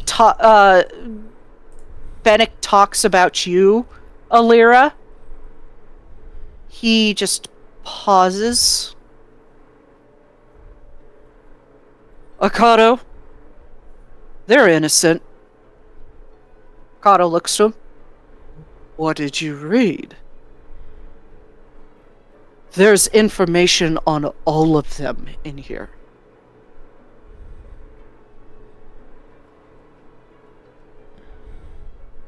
And he looks to you, Tiny. Are you the Nord Thribi? He gets taken aback by actually being called on in this meeting, like the teacher called on the kid who didn't do his homework. He's like, No, yes, no, sir. Hi. How much do you know about this Villain Telvanni? He tries to think. Blaine was the one who stole his family's ancestor. All of your trinkets. He's the one that stole them. Cool. He looks to Taliesin briefly, like, can he continue answering? He nods. So we've met the other Telvanni. He was really nice. I think he said he was related. His son, maybe.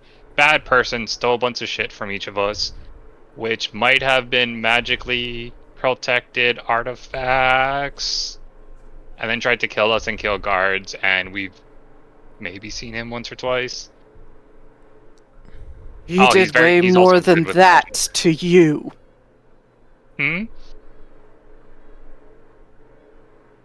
What was that? He does get up, because he knows he shouldn't say this to everybody, because it might be traumatizing. He comes around the table, leans to you, whispers in your ear, "He's responsible for your friends' deaths." Tiny, like, goes from the very confused, not paying too much attention, to the, like, he's about to snap the table in half. You can't. It's stone. I just couldn't find a stone one, so I had to use a wood one. He will try to snap the table in half, and he just can't. I broke a wall with my axe. I'll try to break a table, but no. He is like 100% like that, 95% right before raging, and he is tense, and he is like looking for blood, and he's just sitting there. Alira, I would say you're close enough to hear what he said. Oh. I assume you both are sitting close. I think she just like And he puts her hand sits down. over his hand under the table, assuming unless his hands are on top of the table. IDK. Just returning the gesture from earlier. He whips you with unnatural speed, being like shunted out of his rage, and then he like comes back and he's like, sorry, don't mind me. And then he kind of just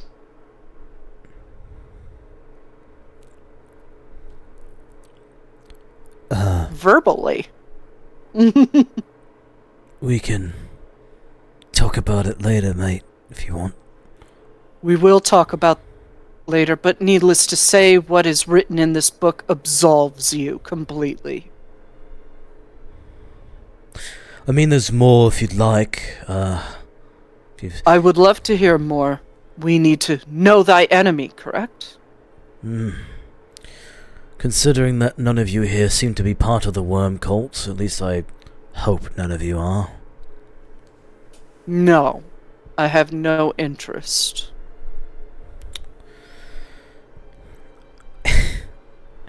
Alright, if that's the case, since you have absolved... He's clearly had to deal with them before. Since all of you have, faith in Governor Hasseldor's words, I would like to reaffirm my trust in the council. If you could please just do a small test for us, just to be sure. And Rook, as you're talking, Janice passes the book to Anphilius and Akato, and they both use comprehend languages to be able to read that. And they give a nod. Whatever tests you need. And this is Akato. The people that I think should be exempt from this, of course, are Janus and Stentis, respectfully, as Stentis was there when he was almost killed by Araclane, and Janus, you've been alive for many years. You have dealt with the worm cult before, and according to what you have said, you have even talked to the hero of Kavach, who, from what I recall reading, was a member of the Mages Guild at the time, correct? She became the Archmage. Right. In the brief time she was around, and then she just vanished. And she also ended up cutting off Manamarco's head from his body, correct? Yes, in a very disturbing fashion. More on that later. And he motions to Alira as he steps away from the table. She looks through him. Motions over here. Then he looks over at I will Glarior. say that Glarior, Deula did hear that. If I may, let's not exempt anybody. Let's show that we are as honest in our word as they are. And as Janus has stated, that they are absolved through evidence, and Amphilia speaks up, which I could confer. It definitely absolves them. Then let us all participate in this, to show we are all trustworthy. He glances at Glarior, just shrugs and nods. Very well. I will go by the advice.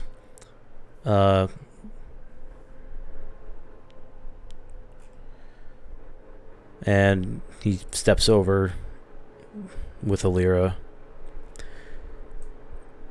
Please all join in a small group round here. He motions to where right behind Leopold. Yep, and they all start getting up and moving over there.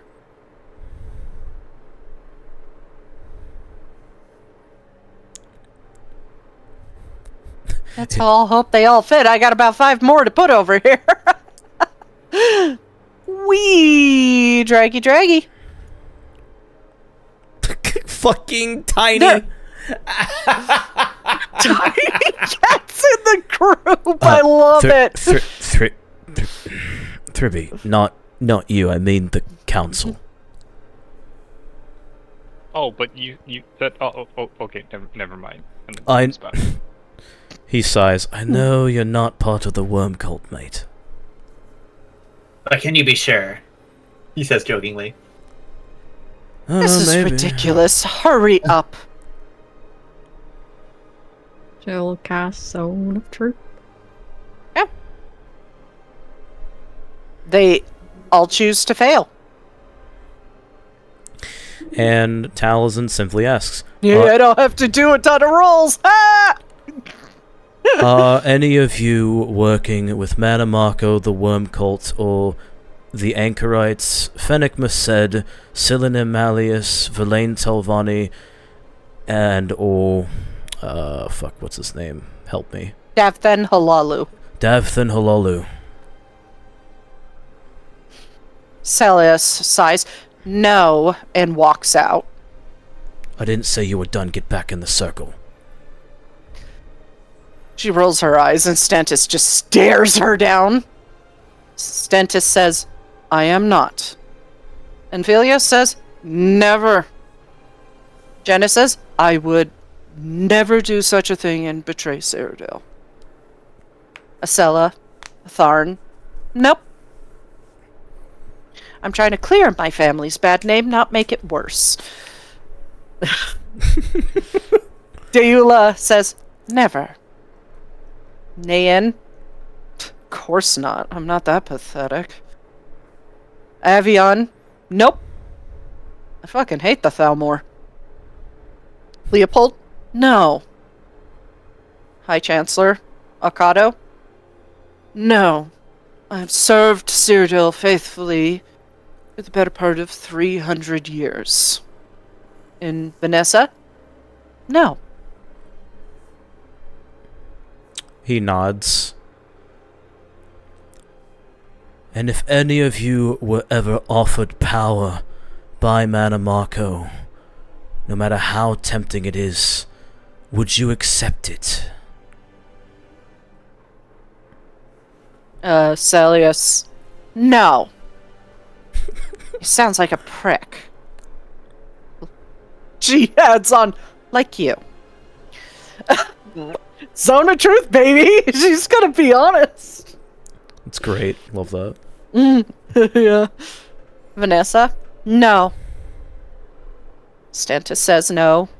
Leopold says no. Akado says no. Deula says no. Nayan says no. Sella says no. They all say no, and Janice looks directly at you guys. Never. Good. Now I can explain the plans that he has set forward on this plane. You may return to your seats. And he glares at Now I Celius. gotta remember where they all were. Okay, let's see. I think he was here. Yes. He was here. He was here. He was here. He was here. Purple dude was over here. Yeah, I know. I like playing concentration. It's kind of like once I get like at least 3 and I remember where the rest are. Yeah, there you go. It's always Tal- that one card that breaks everything. Mm-hmm. Talzin pats Alira on the shoulder and grins. Thank you. She gives a nod. It's better to be safe. Always. Must be walks- very shocking to Glarior's like, wait, a vampire is actually a good person? What the fuck? A very This real make and brainy hurt. a very real and valid thing to note for literally everyone. However, Mm-hmm. Brady go hurty hurt. he has a nosebleed right now. Galarior takes 4 points of psychic damage from that.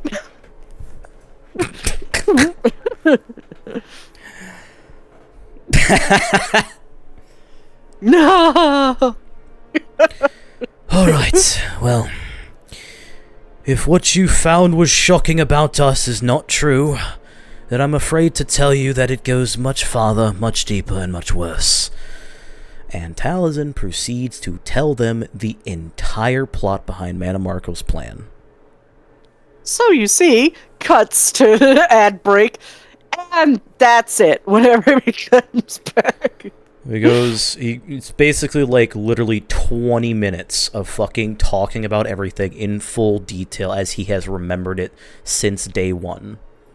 What, you don't want to do that for our lovely audience? Oh my, okay. Well, that's gonna take like 30 or 45 minutes. Excuse me. I mean, you don't have to if you don't want to. I'm just teasing, but That would be really funny, however... it would be a lot quicker than our new viewers having to fucking watch hours of bullshit. Though they will miss the funny shit. I think he wouldn't miss a beat at all. Watch your stuff. He wouldn't really miss a beat at all. He would mention first about them being prophesized, them being an Elder Scroll, reading the Elder Scroll about stopping Manamarco. Then he would talk about Manamarco's plan. He would tell them about the whole the rituals that are involved currently, the one in Alinor and the one in Port Telvanus.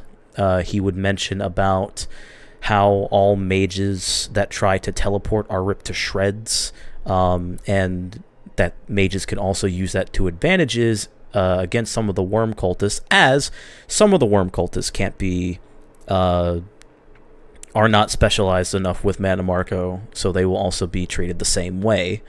He mentions the and you thing- haven't quite pinned down exactly what the key is. Like, you have a good idea, but you haven't quite pinned it down yet. He mentions the thing about the revenants. He mentions that there are some people that he even knows that are revenants, and he looks to his father and mentions Cassian, and he sighs a bit. I hope to make him understand the error of his ways. I really hope I don't have to come to blows with him. And at this, Nayan leans forward. Cassian, are you sure? He then talks about how they met most of the Daedric princes and the Divines. And then when he finishes that explanation, he's like, I was told by Akatosh himself, so...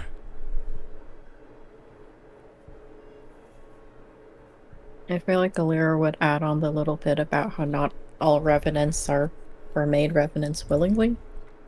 He nods. Akato takes a breath. I would say that's a fantastical tale, but I literally saw Martin Septim turn into an avatar of Akatosh and fight Mehrunes Dagon, so you can understand I do believe you. Of course. And with all of that in mind, with us being in those tales, we are all respectively champions of the gods.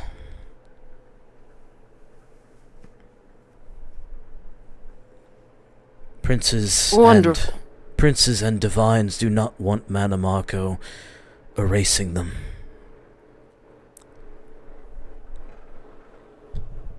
Then we will speak on efforts to help you solve this. I would like Stentis, Anphilius, and Janus to stick behind. The rest of you can go about your duties and secure your cities. Do not reveal this to the public.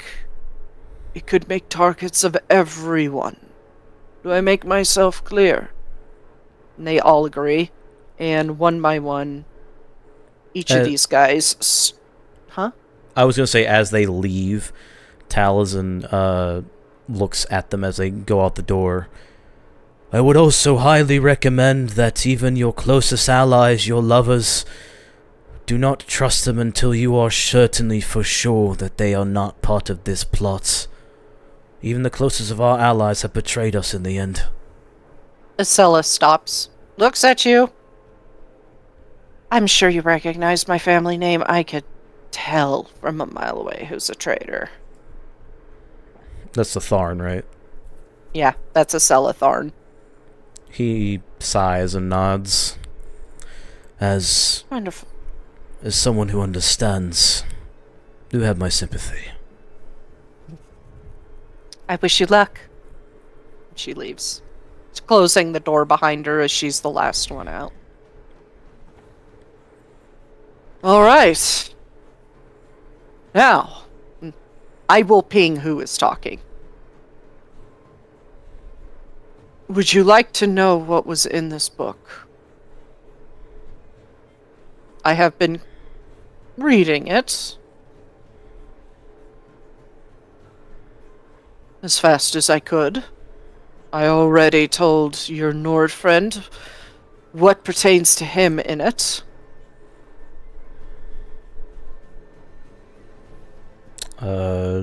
Looks to Alira. He gives a nod. Nods. He takes a breath, and let's start with the one that trusts me the least. Looks to Glarior. How well aware are you of the plot behind your people being wiped out? And he turns to the page pertaining to it. I guess I should stand up and walk into Oh, I'm still on the stream music. I was wondering why it was so bright and happy for such a tense thing.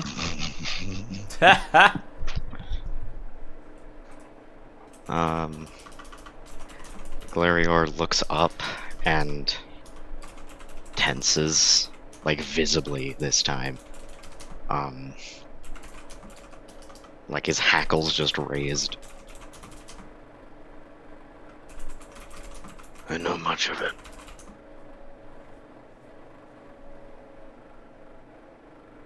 And I can understand why you don't trust me, being what I am. No, And do keep but in I don't mind, trust anyone. It's not you. you Just will you. need to trust people. Because I will tell you now, this is how Manamarco operates. He separates people out.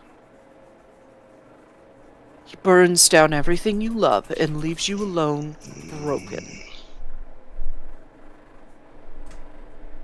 He burned down the Bruma's Mages Guild in order to divide the Mages Guild. It worked, and he got what he wanted.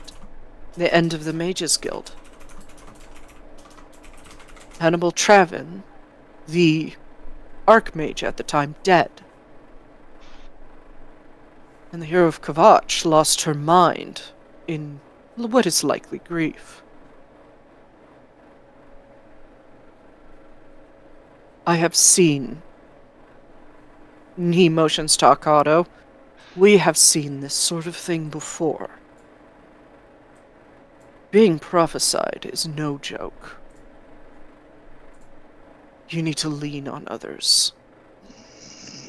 You have been betrayed by those closest to you.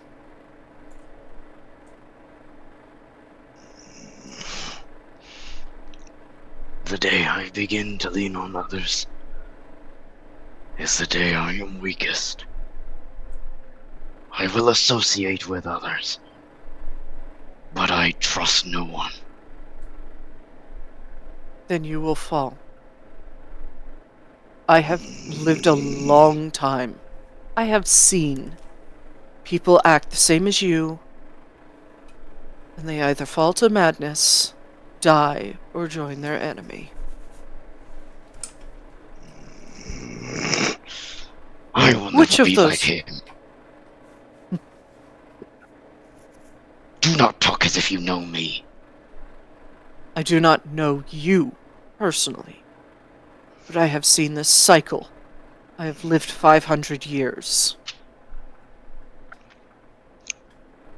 My duty is to stop this plot. That is my loyalty. Fate. Not you. Not anyone. I follow the tides. That is what I trust. And the tides say that I am an enemy to Manamarco, and so it shall be. I do not need to change my ways. And I will not.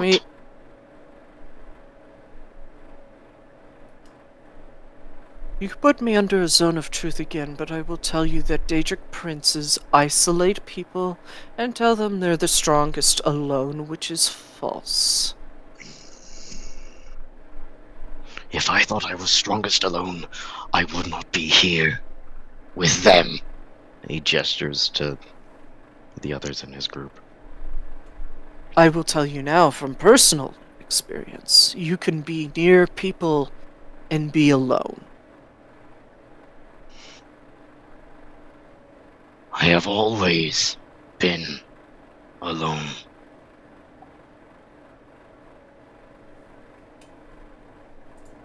Do you know how long it took me to trust the Elder Council with what I was?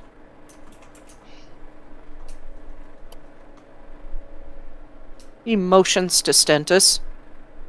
His father was the first I told.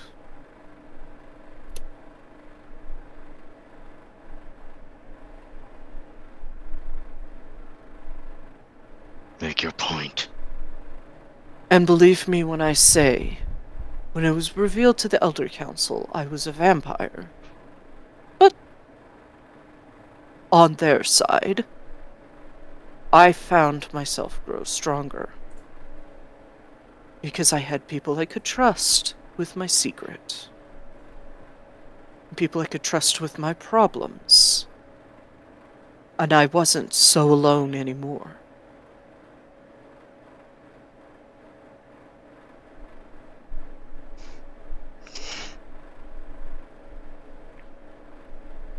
I do not appreciate that you feel you have the authority to I tell do. me how to behave.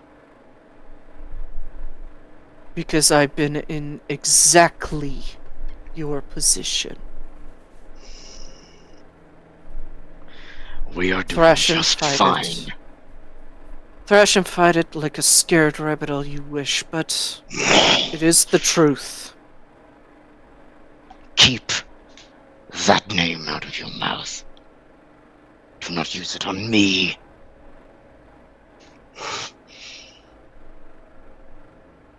I was raised never to trust. By someone who then betrayed me. And he was right. Do you wish him to be right?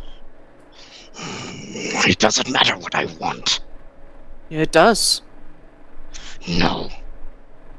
He is right.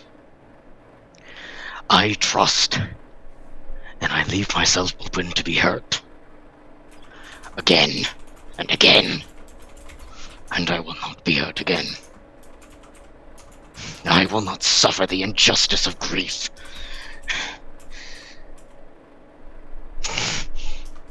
These people are my family, but I will never trust them wholly.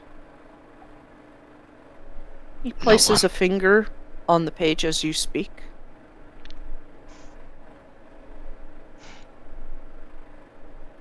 Volnir has raised him to not trust anyone. This will be his downfall. He will never be successful in anything in life. He will come crawling back to Volnir, and he will join us.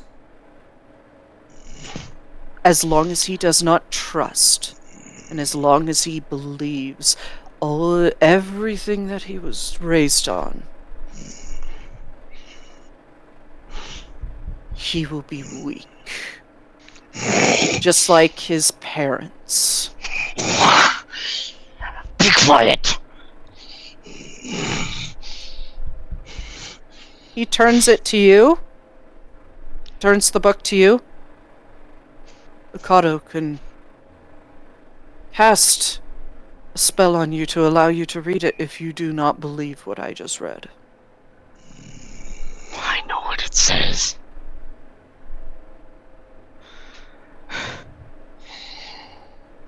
And this entire time, his face is extremely passive and calm. He is not showing any emotion in this. He's trying to be as clinical as possible and as calm as possible in this to not incite more anger in you.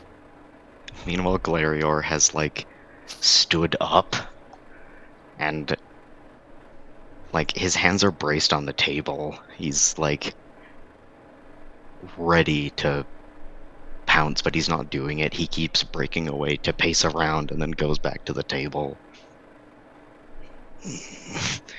I will not be like him. Because it is written does not make it true. He lies. This page lies. I am resolute. If he lies, then why do you say he speaks true?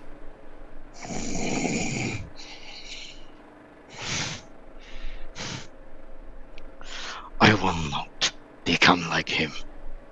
That is the lie. Then prove him wrong. Let people in the same way I did.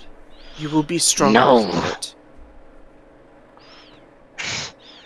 No. I will not be done this pain. Not again. And Phileas touches Janice's shoulder. He has been through a lot. I can see that. Maybe we leave out the next page and let him process. Do not keep secrets from me. No secrets kept, my friend. Read. It is a lot. He turns the page. It states that Falnir killed your parents when you were a child to isolate you and to begin his plans to working you to his side, to join him.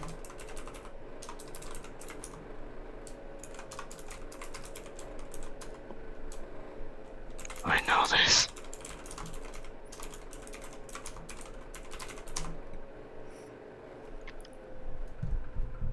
I know what he did. My mom has a Oh. cold. No. I'm gonna go run her some cough drops real quick. I'll be right back. You got it, boss. Asked me to go get water. This episode of The Void Prophecy is brought to you by PTSD and familial trauma. Also drink more water. Like Uncle Sheo says. Not sponsored by Circle. So I remember that group therapy session we were joking about in Kynes Grove. Oh, I thought that wasn't a joke, and we were for real all on board with that already. We just are waiting for shit to be done first. Literally the only person that can be the therapist is Thurby because he has no problems except what just happened in this room. No one is I going to help mean- themselves. They're all depressed fucks. You saw Tiny about to just snap. Yes, I don't know however, about that. he went back as soon as Alira calmed him down. It's fine. That's called bottling it up. Yeah, That's it's not fine. fine. He's fine. It's the I will deal with this later. Get me a bottle of alcohol and then we'll work it out. This is the joke, by the way. Yeah, Tiny's Okay, favorite I'm back. coping Sorry about that. Me jug. Welcome back. Welcome back. She's getting a cold. No. I had all the cough drops hoarded in a desk drawer. Casting restoration on your mom. Anyways, after he says that, he is just looking at you with sorrow. This is the first time he's actually shown some emotion in this exchange because, like I said, he was trying to keep as passive as possible to not incite too many negative emotions. He was trying to approach it in a very clean manner. So you could see that he's handling this in a very mature way and allow you to process this as plainly as possible. Also, he's a vampire, so emotions are a little bit harder for him. Real. Glarior has not dropped to the consistent, like, ready to pounce look. Although as he continues speaking, it looks less like a predator waiting to pounce and more like prey waiting to flee.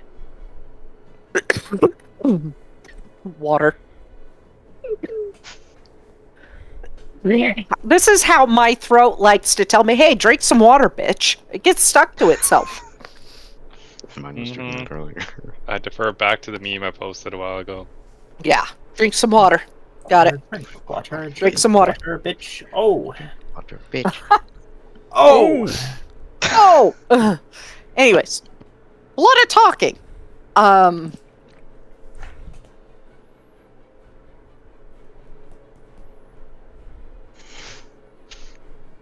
Do not look at me like that.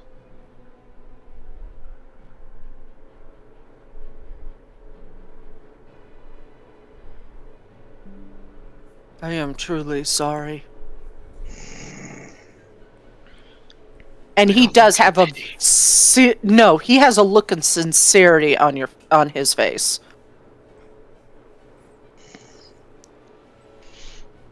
It is not your action. It is not your apology. Maybe not, but sometimes it's nice to hear it from somebody who does have the best interest in it for you at heart.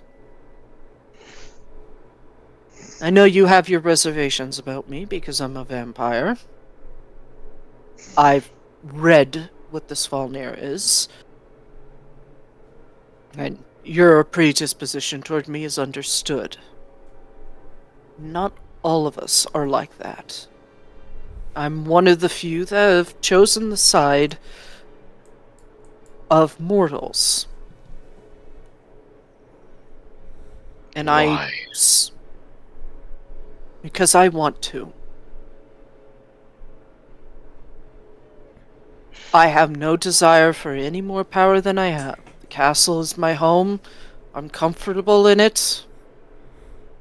My life is comfortable.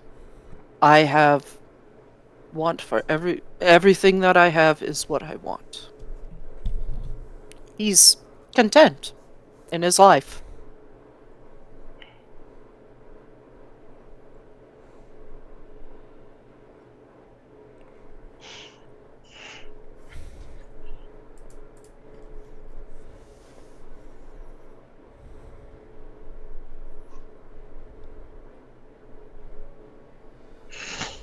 I do not take offense of your affliction. You have lack of trust.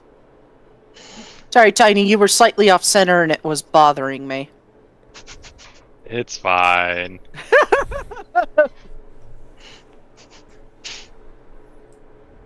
For a split second, I was like, is she just gonna throw me across the room? Just like, Blue-haired lady comes out of the ground. Die! Throws you across the room with a flick of a finger. Telekinesis on Tiny by Mana Marco, who appeared from fucking nowhere. Sorry, Nox. And then points to you, blue-haired lady, then points to you, Glarier, and goes, I'm gonna get you character development, and you're gonna fucking like it! No. No, I can't. No. Fucking burns when water touches him. Literally a witch.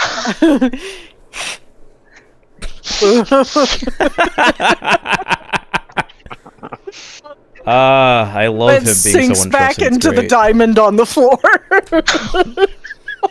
Bosmer-shaped puddle. It's just dirt. Pile of ash with suspiciously intact antlers. Yeah. Hey, I'm going out to get something to eat. What do you want? A bagel. The death of No. 1,000 people. 2 bagels. No.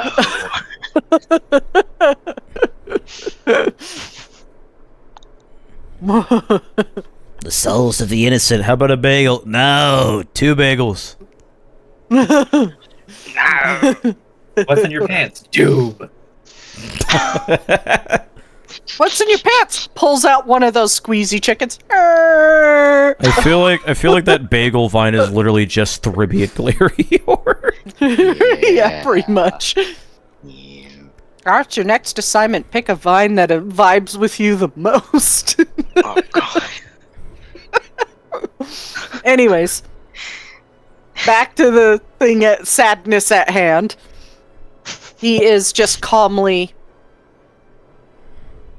sitting there. Like I said, more alike than you think. You know where my vampirism originated from. I have no love for the Daedric princes, yet I'm doomed to never see anything else if I die.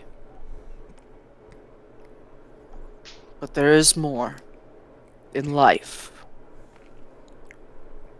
Even if it's one of undeath.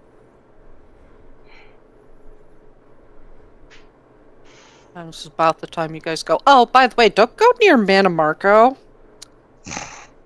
He's the god of undeath too, and that's not going to be good for you. Talzin mentioned that. Yeah. Wonderful. Great. I get to go to a different Daedric prince if I die. Shrugs. Tiny would be like, wait, Didn't the other king say Metamarkle was the god of profane magic, not undeath? That we were wrong. He's both. Multiple. Oh, okay, never mind. See, Multiple. profane magic or undeath? Why not both? Multiple, they say at the same time. Yeah. Glarior looks at the page. And he stares at it like he wants to rip it apart.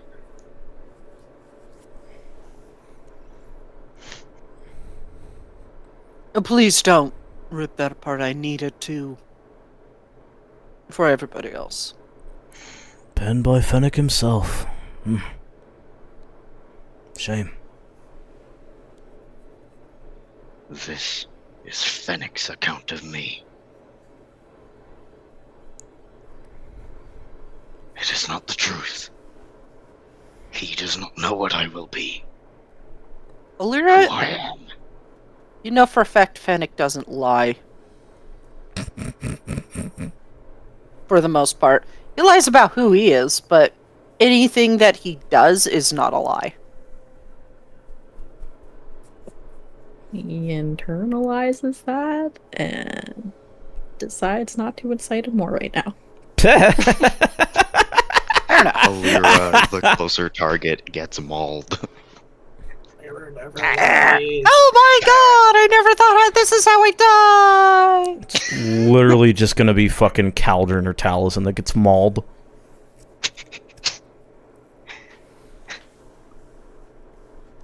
Two different kinds of chew toys, unfortunately. Look, I built up resistance Jeez. to it. He's a scratching pose. He does. He So has when this moved, Caldron by gets the way, scratched, it's slashing with- to discuss this more with you, seeing as, like, he's the only one at the table who can, other than Glarior, who can naturally read it. Those two up at the top, they need magic for that. As he, like, approaches or moves, anytime he moves, Glarior turns to completely front face him, showing no part of his back to him. But his back is to everyone else. Not everyone else, his group members. Most of them. He moves the book in front of Caldron. I've heard your tale, so I'm sure you were aware you were set up.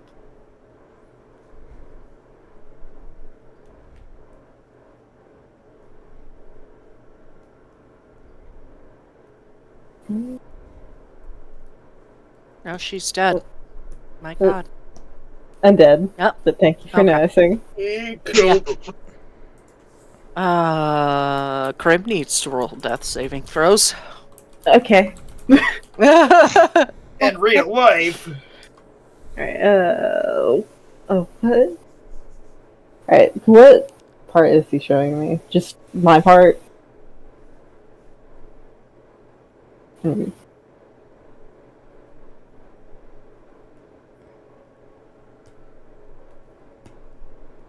I'll take the silence as a confirmation.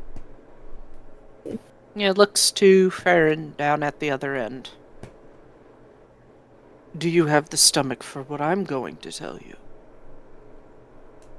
I need to hear it regardless, I'm afraid. Alright. He flips through the pages. Takes a breath. Let's see. Yours is a interesting tale. Stop it, throat.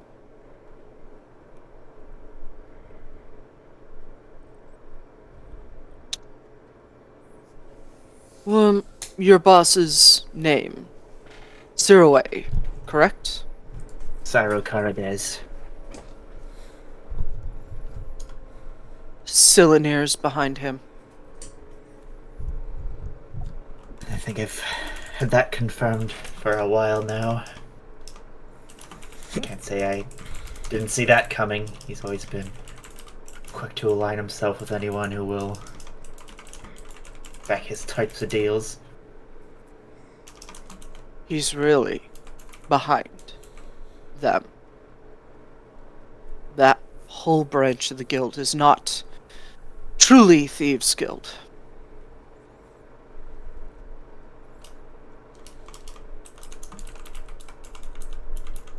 Now I don't this. think you were targeted specifically.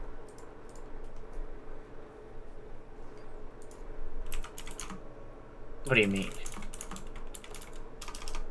I think he was trying to get in Shaden Hall. A way to get under the governor's skin there. A discussion I will have with him, with her, when it comes time. A fairly new governor. Why not topple her, correct? Well.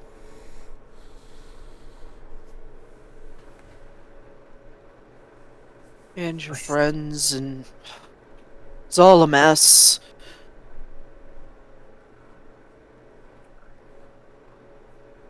And what else?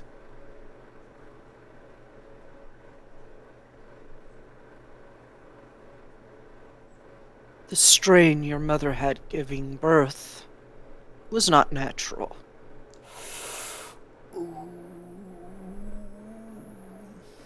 What? Was sending a message to your father. You didn't do what your guild master wanted. Which was delivering a powerful artifact. Powerful Daedric artifact to him. You're a follower of the E3, correct? Boifa, Mafala, and Azura? Yes, but that was years ago. It was. Daedric artifacts move here and there. They can come and go from Tamriel at a whim. And they do. He motions to your sickle. You would lift it up and stare at it. Your father was apparently supposed to deliver that to your guild leader. Your father didn't do it. Your mother was poisoned. And she was weak. And from the poison, labor was induced and she died during it.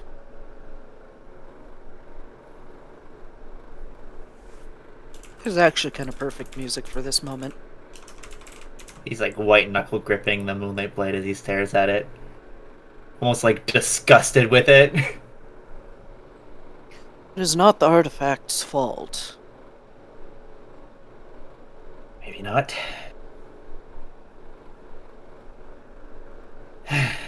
Okay. What else? That is it. It's the same as I told your Nord friend. Though I did not tell him in detail yet. I just told him Verlaine is responsible. Verlaine, he looks to you, Thribby, was the one to request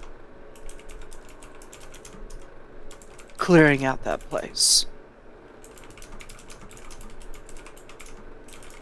So when I say he's responsible for your friend's death, that's what I mean.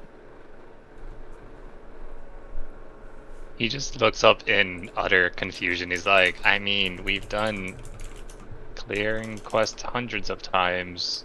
Caves, helping people get lost in the woods, whatever. I mean, what made that The companions are the strongest,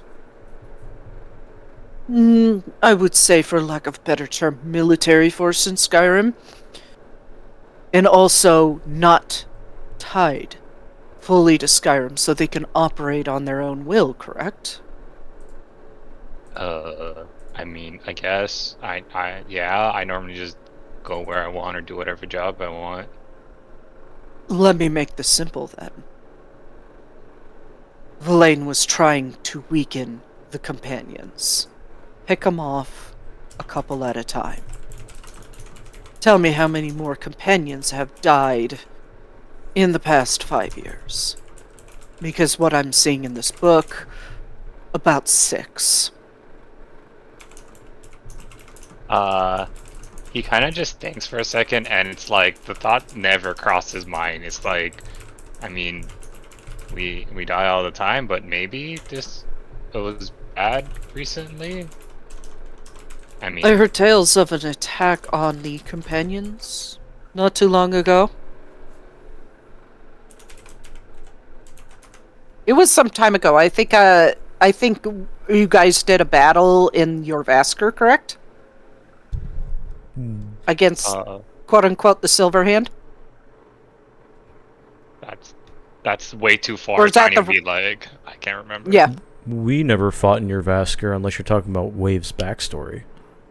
That was Wave's backstory, yeah. That was an add-on to his backstory. Ah, okay, cool. Oh, I would have to double check. I was trying to speed read, but I was like, No, I that can't was an see. add-on. That's something I added on. oh, okay.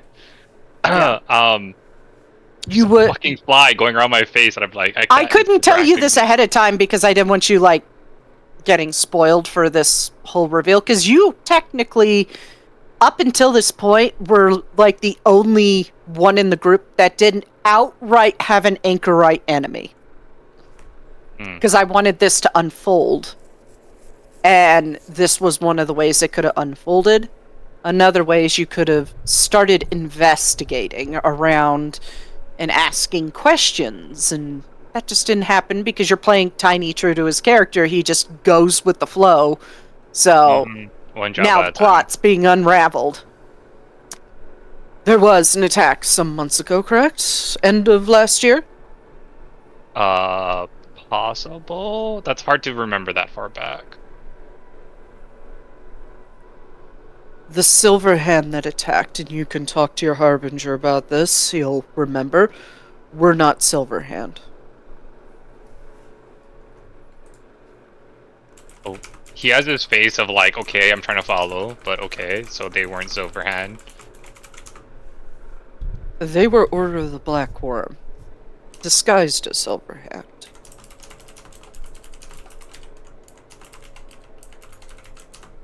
To weaken you. He pauses. Weaken the companions. Because he caught on pretty quick Tiny's not the smartest person. He's like, okay, yeah, great. So not targeting me, I'm just the person who got hit by this giant. I was gonna say bomb, but I don't know if bomb would would work. Explosive works. Yeah, this Like- explosive. Like Cool. your friend Farron, you were just wrapped up in the plot. Well, I gathered much, but Tiny like loses focus for a second and comes back. He's like, in there, is there any mention of the name Ornam? Yes. He like hesitates to say the next sentence. Is he alive? Or is he possibly held captive here? They And have. then he looks to the other people. Araclane, we assume, was kidnapping some of our family members and might be held in the prisons here. Not here. The Order of the Black Worm has him. Okay, well, at least he's Ally alive for now. to the companions, correct? Yes. Another way to weaken the companions. Take away their allies. Looks to Glarior. This is how the Order of the Black Worm works. Remove the outside. Remove the outer shell. Expose the center. And kill it.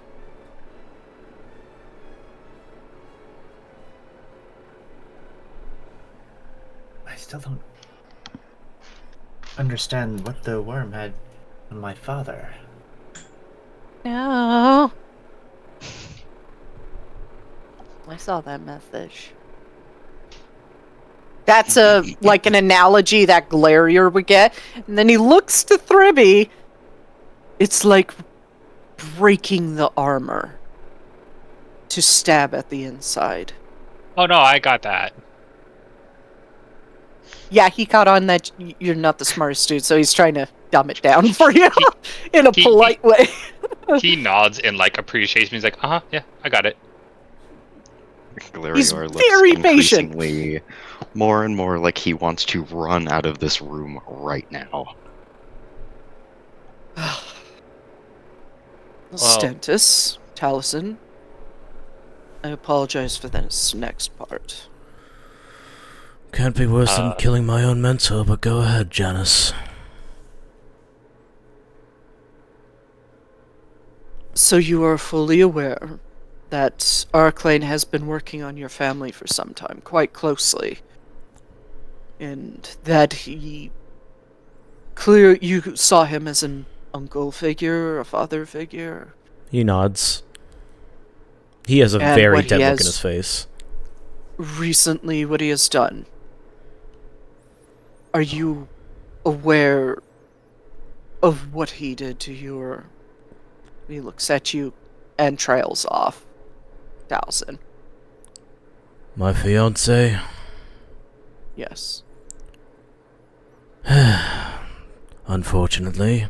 And he takes up the dagger and shows it to him. Killed him with this, same one that he killed her with. Do you know why?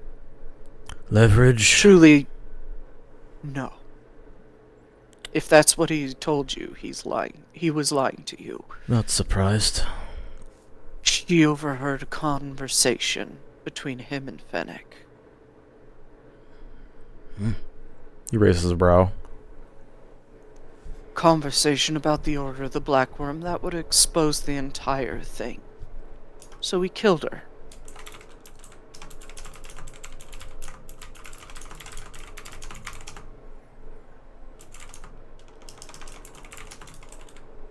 Cold and heartless. Nothing to do with you. Probably told you it had to do with you to get under your skin. Well, that does explain a few things now that I think about it. He thought probably to isolate you much the way he did your friend. You got trapped in Skyrim, he isolated your friend and pulled him into the Order.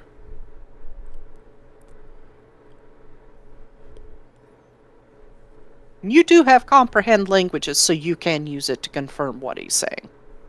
He shrugs and casts it to look, and he... May I just say the book real quick? He passes it over. Thanks. And he reads it. Everything he says is there. It's written in the style of kind of ledger note-taking. I Fennec see. just put it in there, ice cold, no emotion behind it. Just to take notes and keep everything. You're looking at it now and like, it's almost like Fennec is the real brains of the entire plot. And this is the brains. Every little action. It's almost like meeting minutes, you know? Every little Interesting. action that was taken within the Order of the Black Worm is detailed here. And he's reading you the bigger stuff, and some of the other pages are minor stuff related to people you don't know, but had a huge effect. You like Cliff Notes. So, like, Go ahead.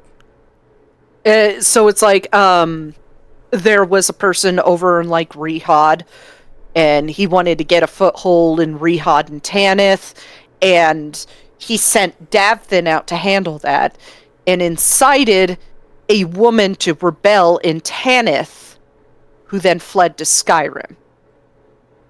You know who I'm talking about?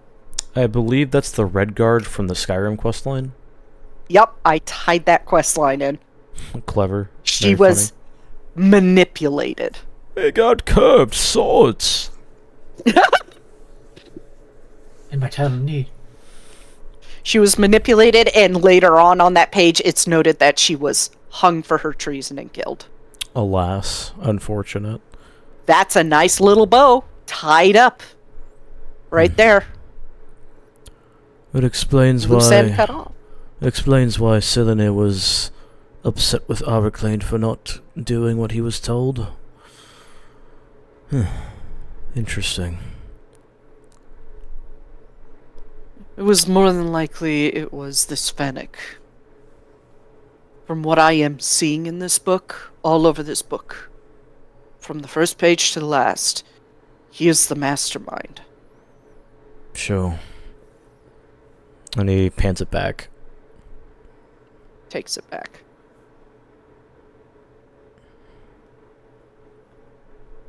I just don't understand. It's like it says in... I personally believe what he wrote in the book, that he believes he is doing this for Tamriel. He is wrong, of course. We all know that. But he believes this is the only path. But Farron is so confused. He does pass the book to you and turns it to, like, the few pages that are in current Bretic. And it does detail... It's like that was in the handout. He is sick of the cycle of death, destruction, and war and suffering. And he completely blames the Adric gods for it. So he came up with this plan to remove the Adric gods from the picture and have just one god. To just put an end to it and just be the final say in it all. And be like, yeah, no, that's not happening.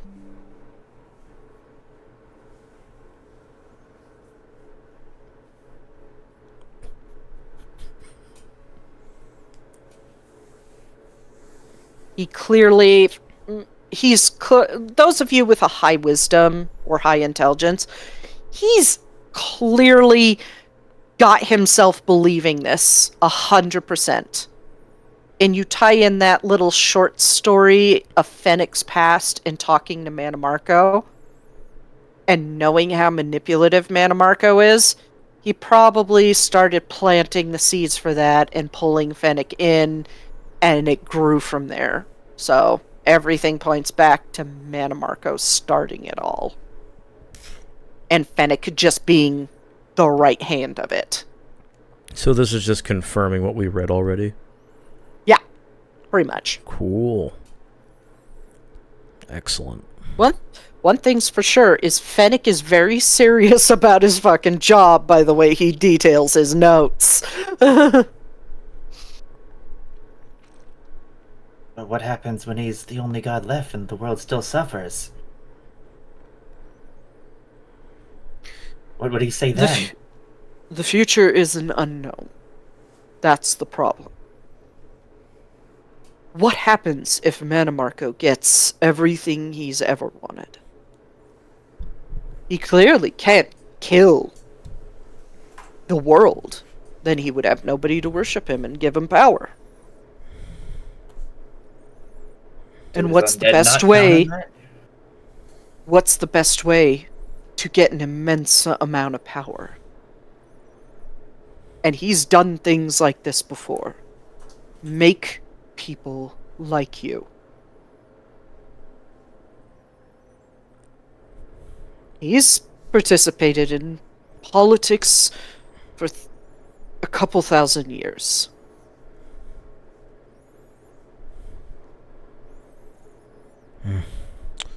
He knows how to manipulate.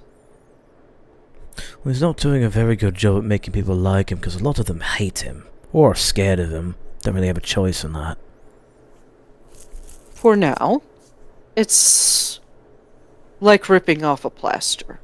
It's going to hurt at first. But then the wound is healed. The plaster is gone. And the provider of the plaster and the one to take it off is the hero rather than seen as The one who hurt you. So, this Fennec guy used to be like us. Yes. Anyone can fall. Just like anyone is capable of good. Case in point, I'm a vampire that doesn't behave like most vampires. This is, a lot.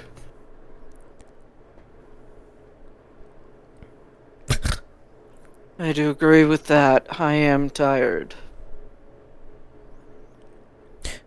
Hey, Janice. Yes? Oh, sorry for speaking out of turn. Governor Hasseldor. Just out of curiosity, because you are one, I'm assuming you have also dealt in depth with other vampires over the years. Yes, I have. Aside from Silver and Fire, do you know of other ways of dealing with them, or just those, the two predominant ones? Those are the two best ways.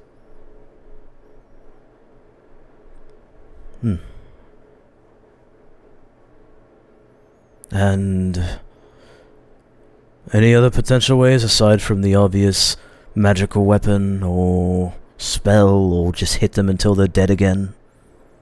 Cut their head off. He looks a little uncomfortable talking about ways to kill himself. Taliesin just nods again, deadpan. He looks over at Glarior. Yeah, never mind. Anya agrees. He shoots Taliesin in the face like, bro. Dude, asking him how to kill himself. Yeah. Skill issue? Glarior seems very hyper-aware when someone is talking at him. So when Taliesin starts speaking, Glarior just whips his head around to lock onto him. Hear what he said? Yes. Good, I know. Thank you. It wasn't helpful, we already knew. Of course. Thank you, Governor Hasseldor. Of course. I will add one more personal note. This is a far more complicated plot than Mehrunes Dagon and the Mythic Dawn. You are not the first to say that. Tiny raises his hand.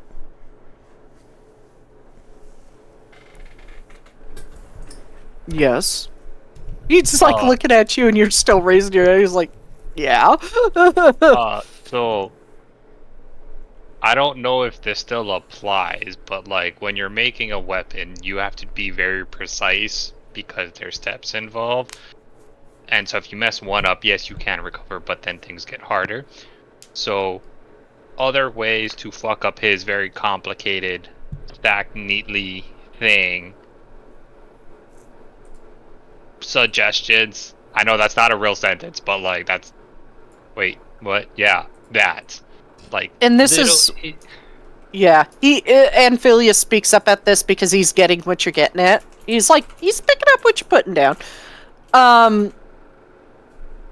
That's actually where we want to discuss next, is things to do in order to topple. I have a few suggestions of my own, and I'm sure Akato does as well. Same with Janice. With all of this underlying plot and your ties into it out of the way, if you are willing to discuss it, we should get it out of the way so you could get moving on your prophecy. Tiny has the like, oh, he just remembered something, and he's like, fancy magic person, magica person. Amphilius? Yeah, and he's just pointing and then it looks back to Taliesin. Taliesin, the orb thing. Maybe he can help with this last one? Well, we have two that we need, technically three. Two that we need to focus on, but sure, I suppose. No, not that. The corrupted one we just got. Maybe he can. It's not heal? corrupted. He Oh, I thought it was. he goes into the bag No. to see if the Zenithar is corrupted and see that it's not. Oh. Okay. He's like, It's sorry. Never mind. glowing Ignore like me. the rest of them. Ignore me. I was wrong. So you stated that there are 2 more to find, and one is currently in the possession of Manamarco. He nods. All right.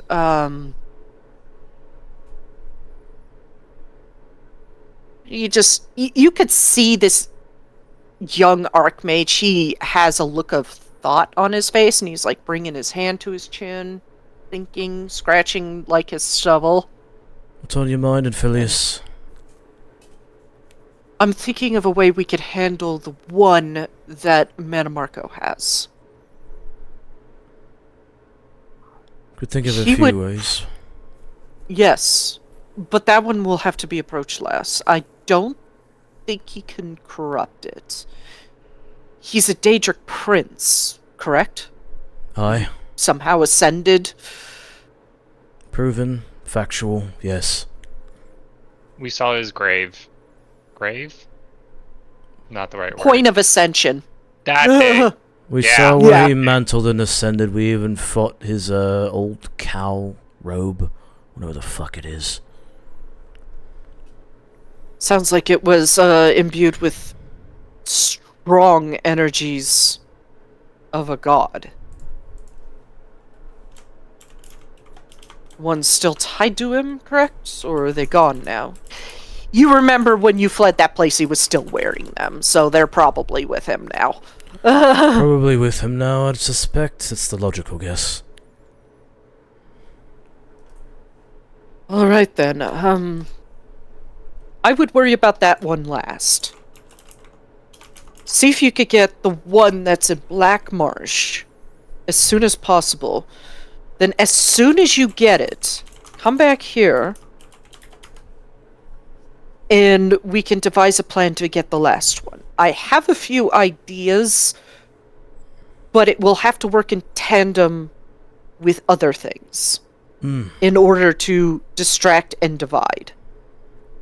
Another thing I would think about is taking out a couple more of those anchorites before you go for the last one. Trust me, we were already on that in Phileas. From what the notes in that book said, it seems like Fennec is going to be a tough one to crack. Who do you think is the next strongest after him? Or about equal with him? Manamarco's Whichever protege, Silenir. It's literally one of his bloody books I gave you. Yes, correct. You had to understand during the meeting I could only speed read it, but you took down Arclane, which seemed like decently high up in the hierarchy. If you take out the 2 Telvanni lowest was also a really good spellcaster. We almost Well, I died. would assume they all are. Manamarco favors spellcasters over people who handle combat like you. Let me He probably thinks very little of people who hold a sword. let me make this clear to you, Archmage. If someone in that book, or the other book that my friend here motions over to Glarior has, which you don't want to read, honestly, if it has a name of a spell, and that person's name is in front of the spell, I assure you they are pretty strong. And you said the Dragonborn took out one of them? Not an anchorite, but one of his revenants that was in a position of power. Yes. Well, that's one down. I'm more concerned about the 2 people in the south, Halmaki and Prince Javan. They seem like to be a problem as well. Halmaki has been he's the guy that he's Haristus, right? Yes. Okay. He goes also by Haristus, and he has been disguising himself and working with them for quite a while. Not entirely sure how long. He didn't pull into full detail about that. But I do know that he is basically, in essence, a devout follower. As far as the prince goes for elsewhere, he is Davthin's apprentice. If you take out the apprentice, it might draw in Davthin. That's my thought.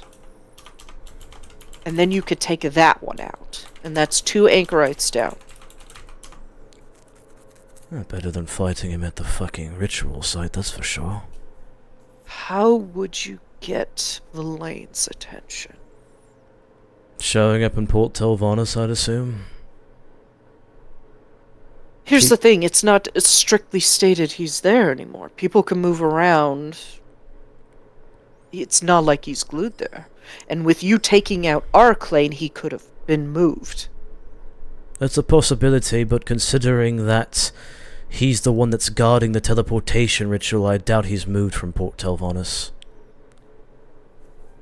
I also want to point out something, now that we're on the subject of the teleportation ritual and the shroud ritual. If you take one out, if you go up there and you take out Verlaine after taking out Davthin, then do other things, that's going to make it extremely hard to get to the shrouding ritual. They need to be taken out in quick succession. Do not give them a time to react. Of course. You take out one, you have to immediately handle the other. Same day.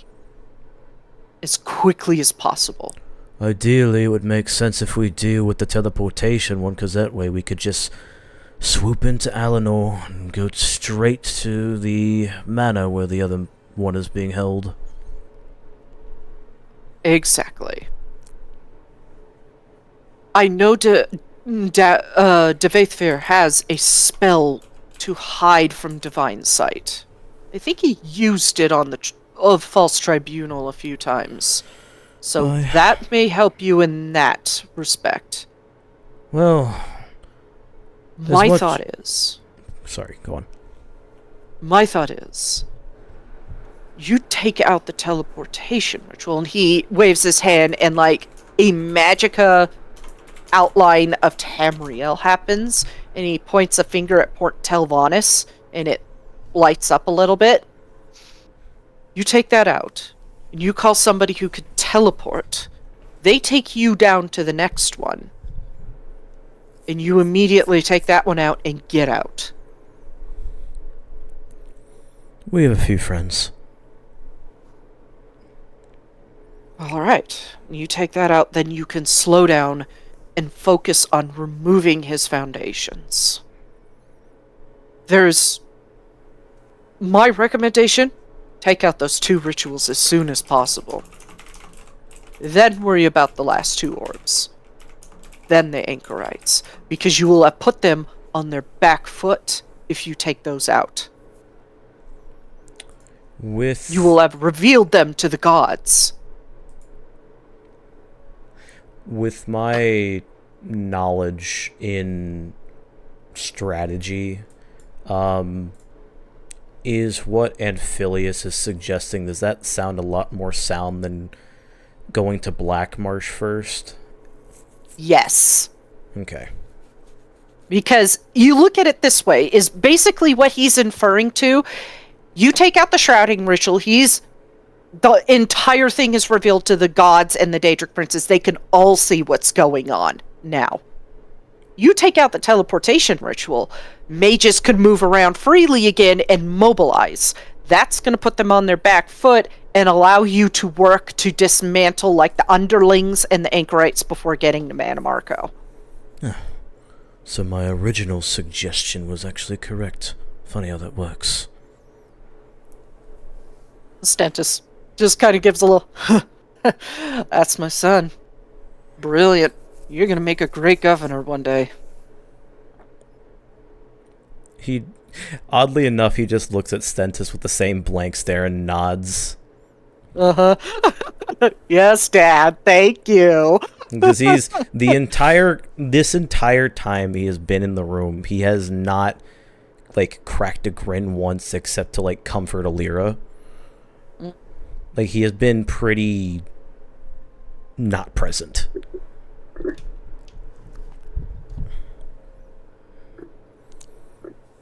We do this perfectly. By my mental calculations, this could all be broken down inside of a month. We could have the sky back in a week, at most. We'll definitely keep things moving again, that's for sure. Give me until tomorrow to try and find that orb. The one Mana Marco has. Water. Water check, everybody. Hydrate. Talking in a male voice hurt. Hey, you're doing How do you great. guys do it? Oh my god. Years of practice. I took hormones, so I don't know. I'm built. Different. You're moving different. Wave doesn't move indifferent. We smoking symbiotes, man. This ain't nothing to me, man. Anyway, as I was gonna say, built different. Built different. Understood. I'll just stay here and drink my Starbucks and talk in a high-pitched voice. Oh my god. That's Mara. I mean, No, that's Debella. That's Bella. True. Yeah. George Tropicana. Mara is the overfrazzled mom of 6 who's just trying to get them under control and has 2 of them on leashes in a grocery store. Okay, but I'd love to think that her like mac and cheese is just banging. Oh yeah, Mara's mac and cheese is fucking banging. Look, Zenithar may be like Zenithar is like the cook that's like very practical and you like places the proper ingredients everywhere. Mara cooks you She just soul puts food. love in it. Yeah, she puts Yeah. love in it. She's just like. Aw. So you got Zenithar, who is Gordon Ramsay. Yeah. Where's the lamb sauce? What are you? An idiot sandwich. Alira, if she ever fucks up. He just comes out of the armor and puts 2 pieces of white bread to your ears like, what are you? Lyra, say it. Dance, monkey.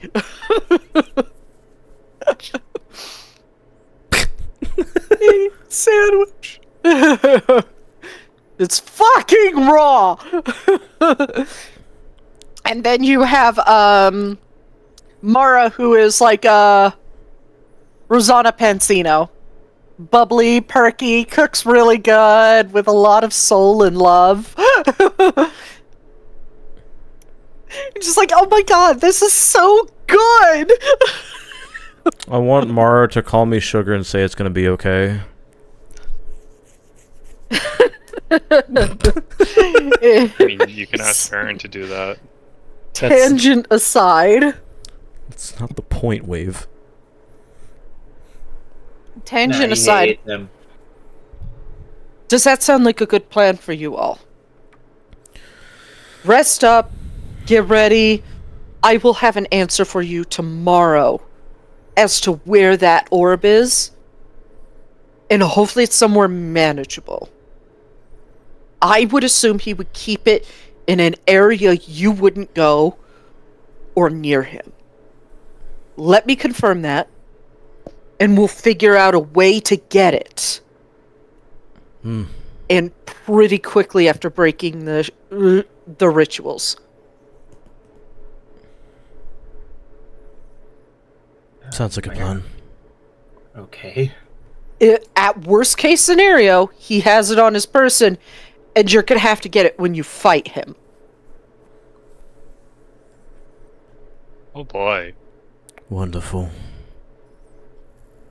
I know, terrifying thought. I'm not looking forward to figuring that out, because if I happen to scry on the frickin' thing and he's staring back at me, I'm in deep shit. I just got this job like 4 years ago. I don't really want to die. Tiny gesture to his necklace. Maybe you wear one of these before you try to scry on the orb, just in case. Might want to invest in that, mate.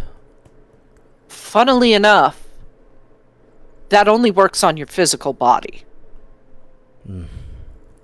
Well, I don't When you understand that anymore. scry, you're not in your physical body. You're almost pushing yourself out to that person. So Wait, so are you he naked will when you scry then? No. Oh. That it has nothing to do with your physical body. It's your soul, so to say. Hmm. That's interesting. So your soul can actually just leave your body. So magic is tied to the soul, which is tied to this is gonna hurt Aetherius. my brain. Don't worry about me. And Phileas, I beg of you, don't explain Magica to him, please. They've tried. Some I of have it a way works. to explain it simply. Points to Oh. Alira. Things she does comes from the soul. Understood? Uh-huh. There you go. He just nods and just smiles at Alera. I really appreciate you having the patience for him. Have you ever dealt with students? Oh, and I hope not to. About the same. At least some of them. I've dealt with soldiers that are far worse, I assure you. Sound good? Let me figure that out. Hopefully he doesn't see me. If it is on his person, hopefully my sensor pops out behind him so he can't see it. Right. Before you go, I will He need to just ask... sighs and looks a little terrified. Before you go and do that, Archmage, I would like your assistance on a private matter. Of course. Excellent. Alright. We're all good. We have a plan in mind. Take the rituals out. Get the orb in Black Marsh. Take out the underlings, then the anchorites, then Manamarco. Did you include the thing about Vivek in the story, by the way? No, he did not talk about Vivek. Okay. Because, like, Vivek said, don't tell people about me, dude. He remembers Got it. everything that Yeah. has been said to them that say don't tell them this. He has not said. But does that Okay. include the Neverine and the Dragonborn? He has not revealed Their who- identities. Yeah. He knows he knows the titles, but he has not given the names. Okay. Or the genders. Yes. Granted, Feldred's a little easier to figure out because he boasted during his prophecies, so Also- a little bit of research can reconnect that dot. Also, Feldrin doesn't care. Yeah, Feldred doesn't give two shits. Arin's the one that cares because Old Mary Dominion wants her fucking dead because she's quote-unquote proof of Talos's divinity somehow. Because if one Dragonborn became a god, that Dragonborn prove it. Which is honestly stupid. It's like going, hey, I see a flat horizon. That must mean the Earth is flat. That's brilliant. You trying to say the Earth isn't flat, huh? Yes. It's a crazy. pear-shaped object with a little nipple on the top. Big globe has gotten to you. That Oh, is a deep boy. cut, by the way. Let's see if any of you figure that shit out. Say it in chat if you know what I'm referencing. Like the secret pear Earth here. Yeah. Pear No, Earther. that's actually a thing that was said. Let's see if you can figure out who said that. This is a really old deep cut. Okay. Time's up. It was Columbus. Columbus actually said that. Oh, I didn't know that. Yeah. He has said that he believes the Earth is pear-shaped with a little nipple on top. Ayo. Oh, Anyways. And Tiny's just like, are we done? I don't mean to be rude, but my brain hurts and I kind of need to start stretching. I'm losing feeling in my legs. Hey, it's all right, buddy. Go to the mage's quarters and ask for Velian. Have some alcohol. Good stuff. I steal from him all the time. He looks very interested and pulls out his alchemy jug and is like, I got you, and then puts it away and then turns and starts heading for the door. Yep. Talus and I have- silence. I have Yeah. more questions, but I don't think anyone here has the answers for them. Ask them anyway. Arcado, who's been quiet and observing this whole thing like he always does, he's an observer. What are your questions? This music way too intense. I know, right? Anyway, What are your questions? Duh, duh, duh, duh, duh, duh. Tell me now.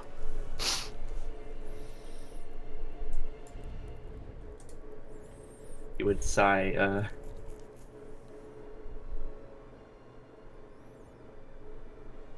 So they said this organization was one of Cylinier's, right? Yes? Fake Thieves Guild? Mm-hmm. Apparently not a real thieves guild. Right, Janice? Correct. I see. So they were like, what? Intelligence? Worm cultist? Likely both. Like I said, the governor of Shadenhall has only been in her position for 6 to 7 years, and what better way to get in than to undermine and befriend them?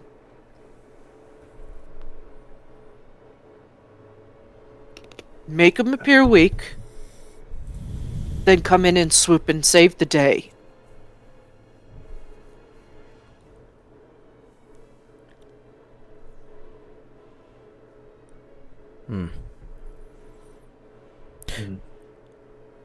I'm actually curious about something now that you mentioned the Thieves Guild.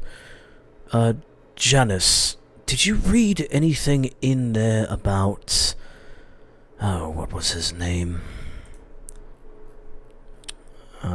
He would remember because of keen mind, but, did you read anything about Mercer Frey? No. Oh. That could have been a recent thing. This I is see. only dated to... from what it looks like before the spot in the sky appeared. I see. Worth a shot. There's no mention of a circle of crows. No. My father never told me about his dealings with the guild people. People do act out of desperation for money. I've seen it many times in my years as governor of Skingrad. I mean, that's why He joined may have up. been trying to just feed your family. He made the same mistake as me. Parent like child. Almost Oh, makes me so- glad I can't have children.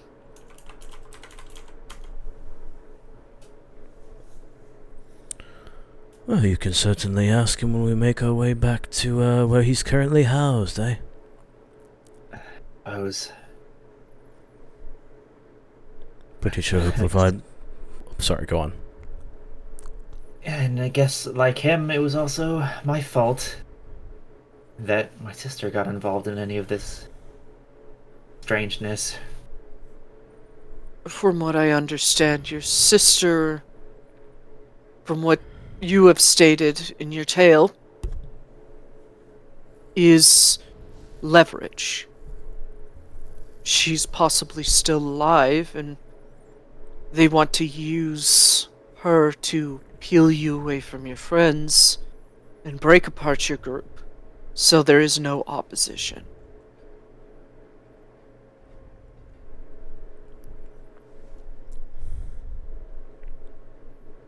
So I'm just supposed to let her die then? No, did not say that. Starting to feel like They will likely keep anyone that they took that is close to you alive up until the last moment. The moment you deny them face to face, they will kill them right in front of you. that just makes me feel better. He said sarcastically. You have a chance to save her. That's all that matters. I hope I don't waste it. Do not think about the what ifs. Think about what is. And what is your sister is likely alive and being used to leverage you to their side or break you apart. They're not going to kill her. Because if they kill her away from you, and this is something I did in my early years as a vampire, back before I settled and became who I am. You kill away from the person you're trying to control, it's only going to drive them harder against you. You do it in front of them, slowly, to break them. That's fair. If your wrist hurts because of Glarier, everything's Glarier's fault. True.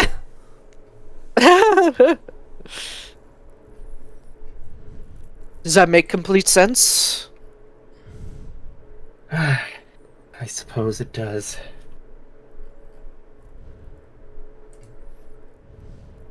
Trust in yourself, trust in your friends. And you will hopefully get them back. Your plea of oopsie daisy is denied because it's admissible in court. Your Honor, you weren't I even fucking demand there, bro. I demand an oopsie doopsie. So true. Your Honor, we would like to double it and pass it to the next person.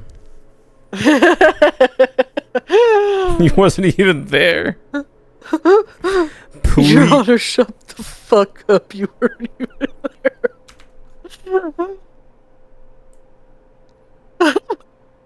Glarier, be careful. That is going in quotes. That is definitely going in quotes. By the way, if any of you watchers are ever interested, on our server, we do have a quotes board that is available for everybody to see from both of my campaigns, or all three of my campaigns. So you can see such gems as Your Honor, shut the fuck up. Off. No. Where's my favorite one? Where is it? Where is it? It's in here. It's in here. I know it's one that Glarier did. It's always me. No, I have some on there, or Tiny has some on there. Yes, Tiny does. But Glarier has the best ones. Is it the there are more than one way? That one, yeah. Damn, I didn't know it was a competition to get on the quote board. There are two Or- genders, Wogue and Wagar. There are two genders, Wogue and Wagar. Kinda woke fella really sold. You got told to clean your room by God.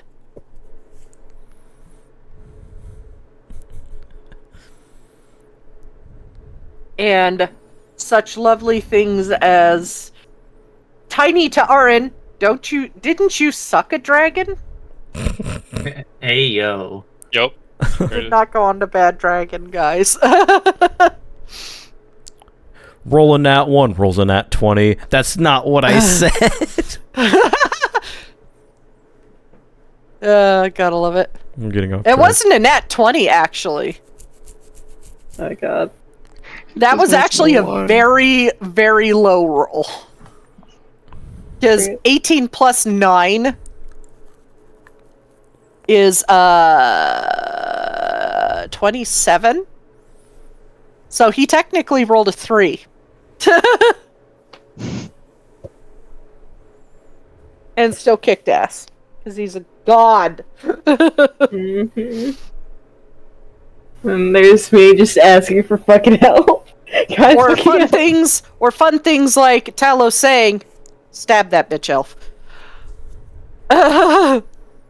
Yay! The god is racist. Oh god.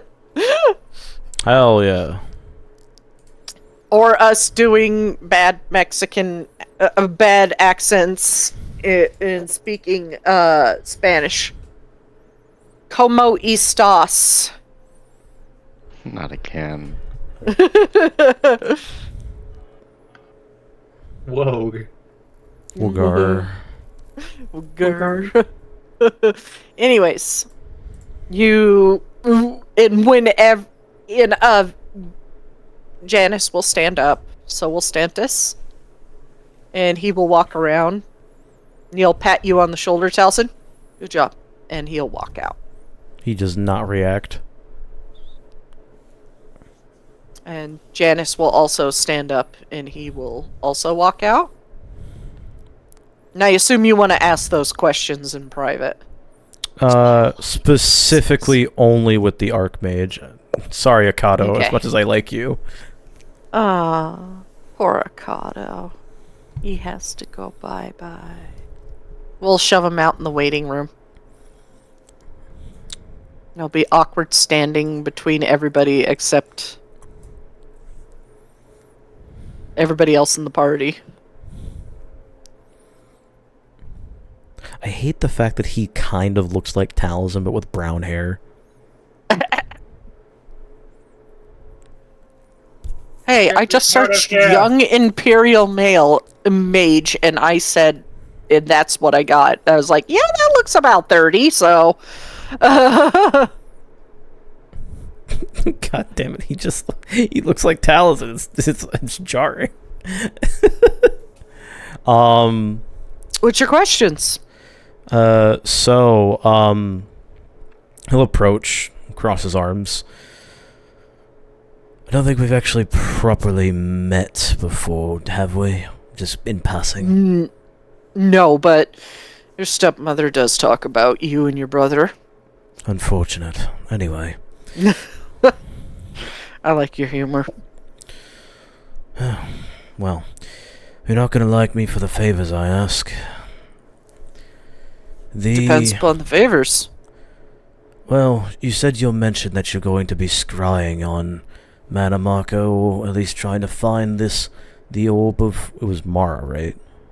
Yes, Mara. The orb of Mara, right? Yes. Do you think you could scry on a couple of people as well? Sure. What are the people? I'd only have a problem if you asked me to kill somebody, so... No. I'd prefer doing that myself anyway. Did Farron say what his sister's name was? Lilila. Yes, he has said her name before. Okay. Lilila. I would like it if you could scribe on Lilia Saros, please. I could do that. Sorry, I made my character's name so difficult to pronounce. No, I genuinely did not remember, It just- that's all. Don't worry, the ones that you get when you run through, like, the Elder Scrolls name generator are 10 times worse. Yeah.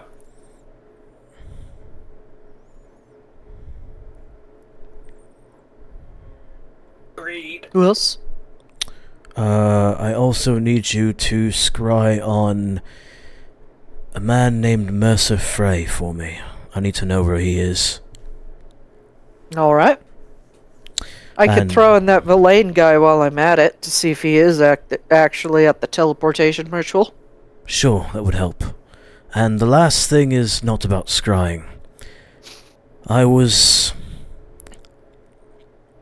He looks behind him to see that the doors are closed, and he looks back and he undoes the hide appearance thing. I am, as we have discussed already, champion of Nocturnal, and my servant that I summoned from Nocturnal was taken from me. I was given a scroll that was supposed to help me from my friend, the Zenithar champion. I was told by my mother... Correct. I was told by my mother that I had the power to do that, and I only found 3 of these, and he pulls out one of the potions of magicka. First question. Oh, Do you have any more of these? that is your stepmother's project. Of course it is. I can get your friend. Your Daedra. Good. As much as I would love to do it myself, I don't want to waste this on that. Hang on to those for Man Marco. You're gonna need them. He nods. Precisely. And he hands him the spell scroll. He takes it. I'll get him back, and hopefully the Daedra won't fucking kill me. Again, I like my job. I would advise you come to me before you summon them. I could do that. It would be very wise. They know me, even though they hate them. Even though they hate me and I hate them. It's mutual, but pretty sure they would despise you even more, and Phileas, no offense. When do Daedra ever like us mortals? Good point.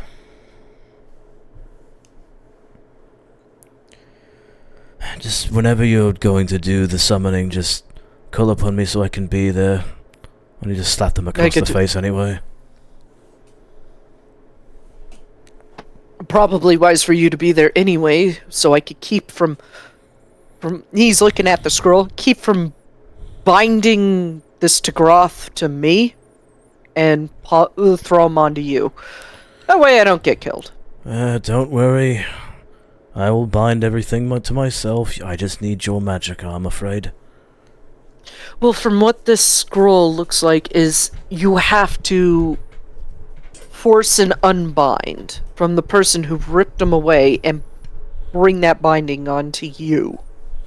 I can manipulate it on the fly to force the rebinding onto you rather than to me. Because you cannot leave the Daedra unbound from what you've described, or else they'll just go right back to either their plane of oblivion or to the one who stole. Excellent. Make sure of note of that. And he seems pretty serious when he's describing how this magic works. You could tell he likes his job, and he takes it pretty seriously. Taliesin has taken out his book and started writing notes. Anything else I need to know? Other than that, it might be painful. When is it not? Life is painful.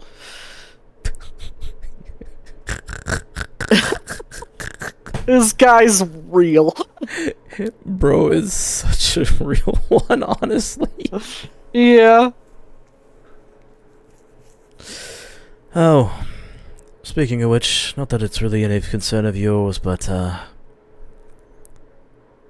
might want to pay a visit when this is all over to Wayrest. The heir of Archmage Traven currently lives there. Really? He nods. I've been wondering if the family was still around. Seems like it. She runs a magic shop. When this is all over, I'll go pay it a visit.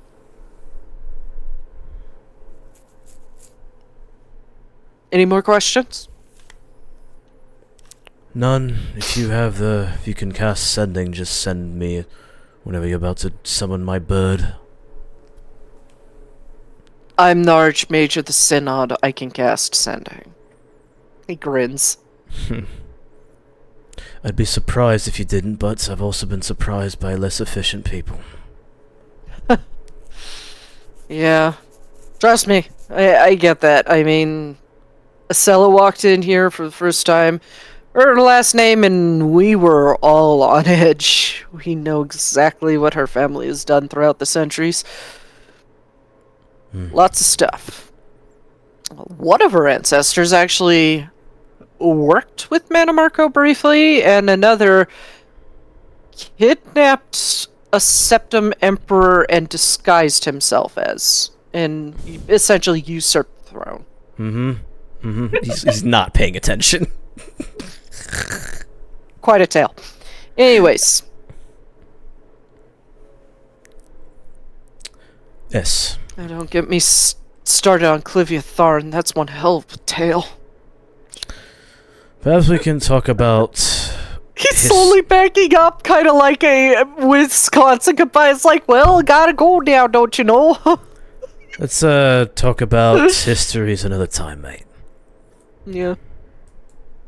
My next D&D character is gonna have a Wisconsin accent. Oh, don't you know you gotta deal with them Daedric princes now there, pal? It's gonna be a bard. In my Saturday game, it's gonna be a bard. Oh, now I got one heck of a salad to make for you. It's got oranges and whipped cream in it, and peas and cheese, and then that will cause psychic damage instead of like vicious mockery. It's describing the ingredients of weird Wisconsin salads. Dear Lord. I don't know if you heard the air quotes in that one. Wisconsin salads. Wisconsin salads. Before he goes on a tangent, he definitely leaves. Yeah. Like, I don't want to hear about the Tharn family. Bye. Clivia Tharn was a fucking piece of work. She tried to usurp it elsewhere and in Cyrodiil. Leaves immediately.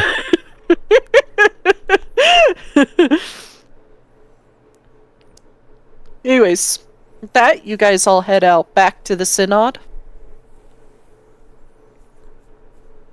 And this is the end of session. I hope this little bit of a slowdown after a very tense last session was a-okay. Yeah. Yup.